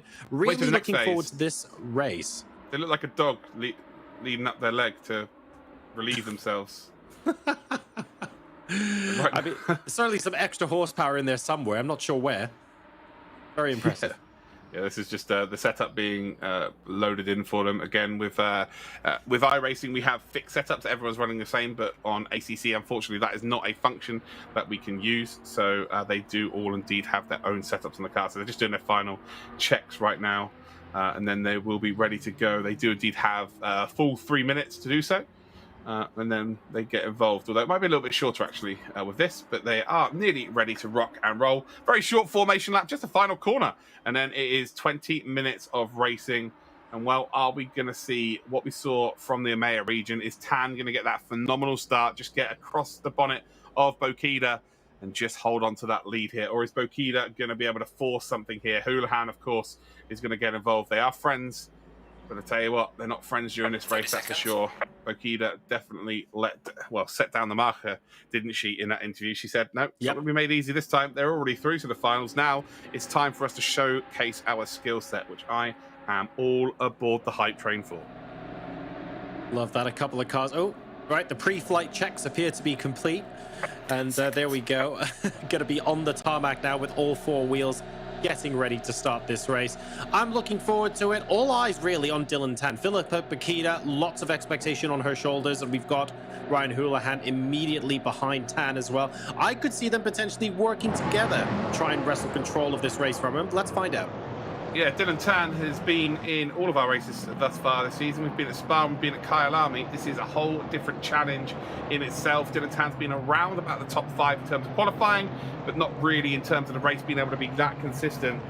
Today is the day to try and change that. In that number 1 car, are we going to see Dylan Tan get themselves qualified for the next phase of this competition? And actually, where did Dylan Tan qualify in terms of his actual pace? He was the fastest out of everybody here, qualifying phase. So yeah, expecting some big things here. Across the line we will go. We're about to go green light racing. We are now green light racing, and Bokida's got an absolute fly around the outside. And Dylan Tan, well, I'm sure he's going to squeeze Bokida out wide. Bokida and Houlihan battling for position. We're on board then with Barbara in behind. Oh no, that ain't good. That is not good at all. He's going to make the move up the inside then of Ilham Shak. And, well, Shak just had to get out of the way there. That could have been really nasty. Luckily, there was enough in terms of the brake pressure to get the car stopped. As we go a little bit further down, Jeff Newton then is indeed, he was the Hunter on Hunter. Hunter now drops a position, trying to find a move into the entry and surtees. And he might run out of circuit here, as actually the door has been left wide open in behind. Not going to lose the position, but Dylan Tan has done exactly what they needed to do. Where's Bokida? Bokida's dropped down. Oh, okay, it's only 3rd position. It looked like there was no red car in P3 right now, but Houlihan has had the start of dreams. The front 2 are off and away. And again, very similarly to what we saw earlier on, John. P1 just gets across, covers it off, forces everyone else to try and make some move, and ultimately holds the lead of this race. Guy Barber at the start of that race, almost bump drafting Houlihan there for a second. Had the potential for some big drama to go on, but they managed to stay on track. Unlike some of the cars further back, we've had a lot of squirrely corners and some in a straight line as well. All sorts of action kicking off in the midfield. Yeah, that was, I don't know what was happening there, but that was very, very scrappy indeed. It was nothing to do with the front 4, 5 by the looks of things. Looks like more of a mid-pack incident as the whole field do indeed check up through the corners, especially on lap number 1. But again, it looks like maybe the top 10 have all got through pretty well. If we go on board then with Guy Barber, closing in actually on Bokida here, having to make an overtake early in lap number 1, would have been held up there for sure. So now indeed trying to rectify that time and grab it down towards Graham Hill. We will come, and Dylan Tan again still doing a sensational job here. You know, not really being spoke about, considering we've been mentioning Houlihan and Bokida constantly from the start of the broadcast. Dylan Tan was the fastest qualifier. We should have seen this coming, and ultimately doing what he needs to do. currently enjoying about a half a second advantage over Houlihan. So Dylan Tan trying to gap the car in second place at the moment. Not exactly nose to tail. He's got a decent first lap. Left it very, very late. Oh, actually, a couple of wheels off track there. Left it really late to power away from the rest of the grid and nearly had Philippa Bakita right alongside, but kept his cool. And now in the lead of the race, although that lead has just been chopped a little bit courtesy of that mistake. Yeah, Rallycross finished in the 80s here at Brands Hatch, but you wouldn't be able to tell with Dylan Tan taking that line at top to the Jordan Sherritt line. Again, Yes. don't want to be doing that too often, otherwise your race will be over. As we go a little bit further back here, I think this is Shaq and Moreno. So Moreno very close then as we come up across the line towards turn number 1, down towards Paddock Hill Bend. Very hard to make a move through here, not really a slow enough corner, not really a deep enough braking zone. But again, if you can maximize your exit through turn number 1, there's an opportunity up the hill, as you well pointed out in your little track guide, John. It is an uphill braking zone, which means you can go pretty late on the brakes. You can make a move up the inside, around the outside, plenty of opportunities. And again, if you try and make a move around the outside, you're then going to have the inside line for what we just saw there, Graham Hill corner, and then up towards Surtees as well. Moreno, though, not quite close enough, though, unfortunately, to make that opportunity. Shaq holds on to a top 5, but they're losing pace here to the front 4. Front 4 kind of off and away here. Bokida, Houlihan and Tan, the front 3 especially, are off. And well, we saw in the interview earlier that Bokida, she is here to fight and have a proper ding-dong of a battle. She's closing in on the front 2, and I'm excited to see how that goes down if those 3 do indeed close up. It's the top 4 in the 123s at the moment, and Ilham in 6th place. So I have a feeling the battle for 5th is going to end up being a little bit of a humdinger in the first half of this race at least. That's going to be rather delightful. 123.007 here for Philippa Bakita as she tries to reel in the top 2 drivers. That's Dylan Tan and Ryan Houlihan as things currently stand. Louis Moreno, pardon me, was the other driver in the 123s, not Ilham Shaq, and he's right behind Ilham Shaq. So this is going to be good fun moving into the midsection of this race. Connor Davis just posted a 23.9 as well, so currently in 10th position. Nice. Moving up the order nicely as well. So again, qualifying pace is completely different to what you'll find in race pace. Some drivers are going to be more consistent. You know, a driver could be 0.6 of a second faster than you in qualifying, but then that one lap was just an anomaly. The next lap was maybe 2 seconds slower. But if you can manage to be, you know, 0.6 of a second slower than their quickest lap both times, then you'd only be 1.2 seconds slower over 2 laps, where they would be 2 seconds slower over those 2 laps. So again, race pace is a whole different commodity towards your qualifying pace as well. So both are completely different. And that's where you're going to see the results of experience and consistency really come into its own here in sim racing. At the end of the day, speed over 1 lap is incredibly useful. There are many circuits where qualifying is the be-all and end-all after all, but making sure that you can be as consistent as possible in the race just means so much over the course of the long term. You can't ignore it, and the experienced drivers will have those skills in spades, with everybody else playing a little bit of catch-up. At the moment, Ilham Shaq doing well to absorb the pressure coming onto him from Moreno. However, in the next couple of laps, we might well see them get properly nose to tail. Front 3 really are closing up here. I feel like I explained that very poorly. So again, just in layman's terms, for instance, let's use Dylan Tan as an example, and then let's use Bokida as an example. So if Dylan Tan was to do a 123 in qualifying, and then Bokida was a 123.4, there's 0.4 of a second difference. And then it was to be a 125 on the next lap for our qualifier pole, which is Tan. But Bokida was to be able to do a 123.4. Again, if you do that in the race, there's going to be a difference of 1.2 seconds to Bokida's side. So again, average lap times is where you're gaining that time. There's a mistake by Houlihan. Houlihan not really able to close up to Tan as much as he was previously in the first couple of laps. Bokida now all over the trunk box here of Houlihan. This could be very close indeed. Looking for an opportunity. Right now, you know, these two are friends, but at the end of the day, if Houlihan makes another mistake and Bokida feels like she might be better placed to take on Dylan Tan, then why not? By all means, go through and do it. Dylan Tan, though, continuing to hold his own, set the fastest lap of the race previously as well. And he's not quite gapping the cars behind him, but he's also keeping them at bay at the same time. It's a fairly controlled pace at the moment. It doesn't look like he's being pressured into making any mistakes. If anything, we're seeing more mistakes from Houlihan behind him. So Tan at the moment feeling like he's driving a little bit more within himself. Bokita is going to send it at some point, that's for sure. We haven't really seen a blockbuster overtake here at Brands Hatch. It doesn't really lend itself to that kind of driving style, but Bokita here, she said she isn't going to make it easy. These two have already qualified, by the way. Dylan Tan finishes in the top 3 here. They're golden, but if Houlihan or Bokita close up to the back, they are not going to take... They're going to take all the chances in the world, whereas he won't. But can Bokita potentially find an opportunity on Houlihan? Again, friends aside, they don't really lose anything for this, so they're going to put on a show, I'm sure. If they both get up onto the gearbox of Dylan Tan, maybe we have the 300 IQ play of Dylan Tan moving to one side, letting both of them through and going, I want no part in this. As long as there's a gap to the car in 4th place, I don't care. I just think the track's too easy to defend on for that to be the case. Unless they really do start getting reckless behind you, there's no reason to do that. As we're on board then with Chua and indeed Humphrey. Malcolm Humphrey, of course, like I said earlier, was indeed our champion last year from this region. Currently in P8, where they qualified as well. Chua is, what, there's a mistake there, through the left-hander. And we have got Prithvi very close in behind here, just about got the nose side by side, not quite close enough actually.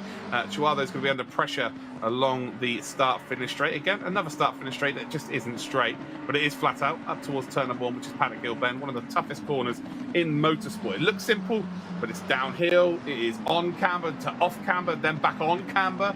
It is horrible. You just got to hope that sometimes, close your eyes, hope that the car grips and grabs the curb on the outside, otherwise you could end up into the barrier. That's my general approach to sim racing in just across all disciplines. I've seen your streams, John. You're absolutely spot on. It hasn't actually landed me in any one of these monthly finals yet, but you know, I'll keep trying. You never know. Maybe one day I'll close my eyes and I'll be fast enough. Fingers crossed. Sure, you got to stop taking off and then trying to land. That's the trouble, mate. You got to keep it on the ground. Exactly. Just about the halfway point of the race again. We're still on board then with Chua and indeed Prithvi. The gap between these two are about 3.5 tenths of a second, so not much at all. But again, such a difficult track to make an overtake, and ultimately, if you do make an overtake going forward, you're going to lose so much time and maybe be put under pressure from the car behind. The gap, by the way, for Dylan Tan now. Dylan Tan 1.8 seconds in the lead. So yeah, Houlihan starting to struggle here and starting to hold Bokita up as well.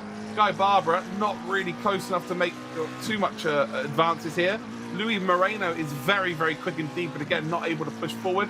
And as it stands, this is really what we're hoping for. We're hoping for Bokita to find an extra couple of tenths, be very, very close to Houlihan and send one up the inside. Oh, right on the ragged edge. They're carrying as much speed as possible. And so close to the back of the friend's car. Philippa Bokita wants to find a way around Houlihan. Oh, that is going wide. Houlihan is really struggling right now. I wouldn't be surprised if Houlihan lets Bokita past on the grounds that there's a chance Bokita might be able to catch Tan. But if he does choose to do that, he needs to do it sooner rather than later. It's almost a 2-second gap. Bokita's fast, but Dylan Tan is proving today that you're going to have to spend a fair number of laps to close that gap. Zero chance. No chance as Houlihan letting Bokita go. Bokita, there you go, already see. Confirmed it. So much defensive work there from Houlihan, running off wide here. Bokita, though, has got the overlap. Yes, we have. Up the hill we come, through the right-hander. We'll grab a load of curb there, and oh, no love lost. There was a little bit of room left. Probably not enough room, actually. And I'll be actually very surprised, considering they are friends. I'm very surprised if the position is not given back here. It's a little bit aggressive there. It's, again, very tough to make an overtake over that part of the circuit without having any kind of contact. But ultimately, Bokita gets the job done. And don't get me wrong, I don't feel like there's anything wrong in that situation. Like, they were both on the absolute limit, and I feel like she's not giving that back. Yeah, if you slowed down to a standstill and reviewed it properly, there would probably be just about a car's width from the outside. But ultimately, when they're racing side by side at that speed, there's always bound to be a little bit of contact. And to be fair, it looked like Houlihan run wide more than anything. But Bokita does indeed come through. And there you go, it just takes one small error, there's another error here for Bokita. Bokita off the motor lawn then. And well, £10 an hour to mow the lawn here at Brands Hatch. And Houlihan being given a bit of a freebie then. Well, there we go. I'm not sure that was giving the place back at all. Mistake They're trading mistakes. Houlihan's oh my God, very not again. Slow. Very slow here indeed. And well, if it's gonna be configured here, Bokida's got to go around the outside. Guy Barbara is just looking up ahead here, thinking this is brilliant stuff. Through side by side, they come over the double right-hander, and I tell you what, Bokida's still ahead here, but I think no, Houlihan has to back out. So Houlihan did back out, and well, they're just forcing each other into mistakes here. Dylan Tan now is in a different postcode at this stage. He's that far ahead of everybody. He's racing in the EMEA region at this stage, and I'm here all week, what can I say? But Guy Barbara then is just in behind, and now looking for that top 3 again, just because Bokida and Houlihan have already qualified. The position is not up for grabs. He has to finish into the top 3, so expecting more mistakes here. 7.5 minutes to go, and now it's starting to get a little bit frantic. Houlihan seems to have... I want to see now if Houlihan has found a bit of pace, because Houlihan was able to get back in front of Bokida when Bokida made that mistake, right? Just after Graham Hill. However, if neither of them make a mistake, will Houlihan still be struggling on his tires? Is Bokida now going to gap Houlihan? And if Bokida successfully gaps Houlihan, this is a big opportunity for Guy Barbara to say, let's stay calm, let's stay on the rear of this car, wait for an opportunity, because he's clearly struggling with his tires a bit. Maybe we can find a way past and into one of those top 3 positions. Yeah, I don't think it's tires per se. I think on the last lap, maybe there was a bit of rubbish on the tyres of being off into the grass, but that doesn't take long to really clear. I think it's more rhythm in your mind. Like, muscle memory is huge. When you make a mistake, it's almost like you've never raced on a circuit before in your life. I've been there so many times. Like, I would have done 100 laps or 300 laps for, let's say, Bathurst, right? When we do the 12-hour endurance series each year. I'll practice to death for a whole week, and then I'll make a crash or I'll go off circuit. Yeah. And instantly, I'm racking my brain going, well, it's muscle memory. I've been literally doing this just by memory of my brain. It worked fine the first 300 times. Yeah, you don't even think about the inputs. And then, so lap 300, you make a mistake. And then lap 301, it's like it's the first lap again. And it's mind-boggling. It does come back to you. But yeah, once you get out of that rhythm, it's so difficult to get back involved. And also then couple that in with a car, you can visually see them driving away from you. Then you start driving on tilt and all sorts of things can go wrong. Luckily for Houlihan here, really, Barbara's not closing in sufficiently enough to be any pressure on. So there's not really that pressure from behind you need to be looking at.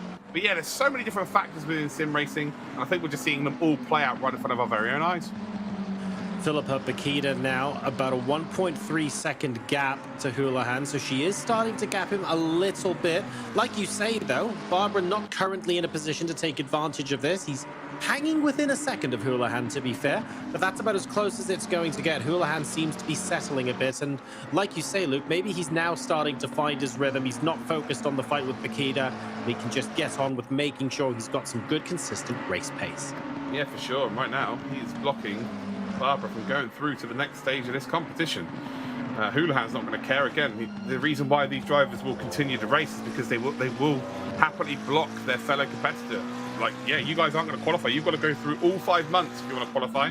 We are going to showcase each and every month, but you've got to beat us if you want to win this competition. So, yeah, it's very interesting to see how it's gone down. It's kind of normal service resume, because when the front 3 weren't really battling for position, they were driving away from Barbara, and now they're not battling once again. They're driving away from him again. So it's kind of like Barbara needs there to be a few mistakes in front for him to take advantage, for sure. But that's the same for everybody here, really, at Brands Hatch. It's such a difficult circuit to make overtakes, even if you're on pace. So, yeah, it needs a couple of mistakes from Houlihan and Bokida. And luckily for Barbara, we've seen mistakes from both of them, like multiple. Absolutely. They're pressuring each other. They end up being, they're friends, of course, but they ended up being their own worst enemies when it comes to trying to tackle the cars around them, giving Guy Barbara a potential look-in on 3rd place, although he unfortunately hasn't quite got there yet, and allowing Dylan Tan to just run off into the sunset. We're not really talking about him very much. That's because he's 4.5 seconds up the road at the moment. Dylan Tan is in a class of his own, and Bokida's not going to be able to catch unless we have a big mistake coming out from Dylan Tan. Even 1 or 2 small mistakes isn't going to do it at this point. Yeah, the one person who doesn't care about how much camera time they're getting right now is Dylan Tan. Right. Yeah, not bothered in the slightest. Just chilling out in front, 4 seconds in the lead. Just about to cross the line now, and it will be 3 laps remaining here as they cross the line. So just keep it on a straight and narrow. Maybe you could lose 1.5 seconds right now. be off the pace, and you'd still finish across the line P1. So, yeah, exciting times for Dylan Tan. We've been I've been expecting Dylan to really show up at some point. He's showed some pretty good pace over the last couple of months, but never really outright at the front. Today is a different story, and these tight, twisty circuits seem to suit Dylan Tan. As we move or progress further in this competition, you know, if you're going to get to the semis and the final, you're going to have to be good on multiple different circuits, and that does bode well for him.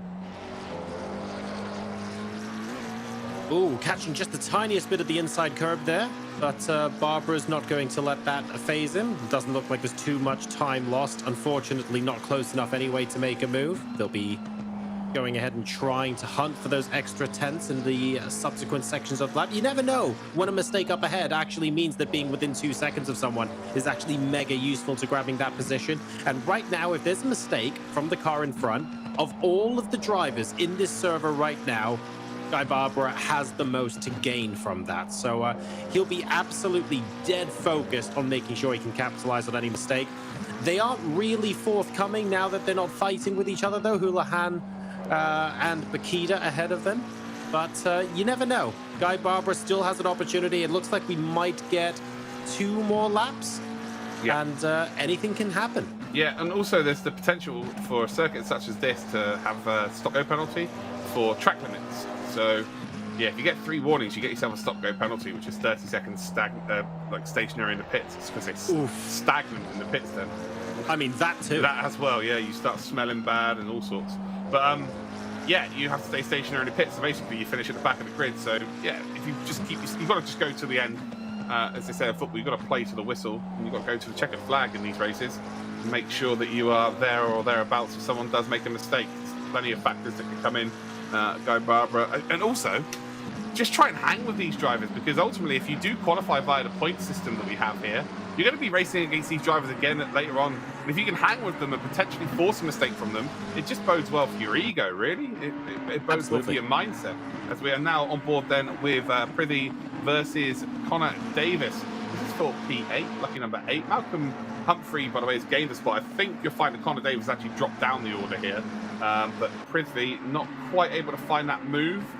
They got Chua in behind them as well. And are we going to see, with 1 lap to go here, the potential for a move? Connor Davis again running a little bit wide as we come up towards the second to last corner. Again, a bit of a messy exit here, but Prithvi not quite close enough to take full advantage. Turn 1 isn't really a slow enough corner to make a potential move, but again, we will watch these up towards turn number 2, and that is where the moves can happen. So again, get yourself a good exit through Paddock Hill Bend. Hope Davis runs a little bit wide, get that momentum up towards turn number 2, and the position is an absolute freebie here, and Davis has run a little bit wide here. Momentum will go Prithvi's way. He's now forced to go around the outside, so it worked out perfectly, and actually he'd forced then the driver to go wide, so I think Davis went wide, and no, he did. He actually saved it. So normal service is indeed resumed here, but he did exactly what I thought he was going to do. He's going to square Davis up onto the apex then through turn number 1. Runs him a little bit wide, but very, very good defensive work from Davis. Got the car nice and settled to move over to the right-hand side up towards turn number 2 and did not give up the position. The rest of the circuit is relatively easy to defend unless someone wants to really squeeze the position. Actually, and Davis is going to go into this right-hander very defensively, and he doesn't. He moves across. So, yeah, a little bit noisy to make 2 moves there. He was far enough ahead, though, I would say. But ultimately, it looked like he might be making a defensive move in towards the first of the double right-handers. As Dylan Tan, our race leader, is finally getting some camera time. He is in this race, ladies and gentlemen. He leads by about 3.5 minutes. He's been absolutely superb. And to beat Houlihan and indeed to beat Bokita by this margin, it is Dylan Tan. It's a great performance from him, and that is definitely setting a statement for the rest of this championship. It's not all about Bokita. It's not all about Houlihan. Dylan Tan is here to party as well. Very quick, very stellar performance from him. Philippa Bokita will finish in 2nd, Ryan Houlihan 3rd, Barbara in 4th, Moreno will finish in your top 5, but that was just an absolute flawless performance there from Tan, qualifying and into the race. No mistakes made. Great stuff. Really nicely done by Dylan Tan. And you're right, it's not all about Bakita and Houlihan, and being able to finish a race basically 5 seconds ahead of Bakita as well. I mean, if that's not a statement, I don't know what else is. Absolutely phenomenal. Really good as well to watch that fight for 8th place. I'm pretty sure the last time we checked in with Chua and Prithvi, Chua was actually ahead. So they probably had a fair bit of tussling between them. Really just strong race overall. At the front, we maybe didn't see that many changes of position, but it was reasonably tense. And behind them, we were seeing position swap all the time. Yeah, for sure. And around a circuit such as this, it's very difficult to follow really, really closely. It's so easy to make a mistake. And I just think we've just seen a distinct improvement across the region, like in terms of the racecraft, the racing ability, to how fast the drivers are. We've seen some new names come in that have just shown some really, really serious pace. And that's kind of been the nature of the whole competition as a whole.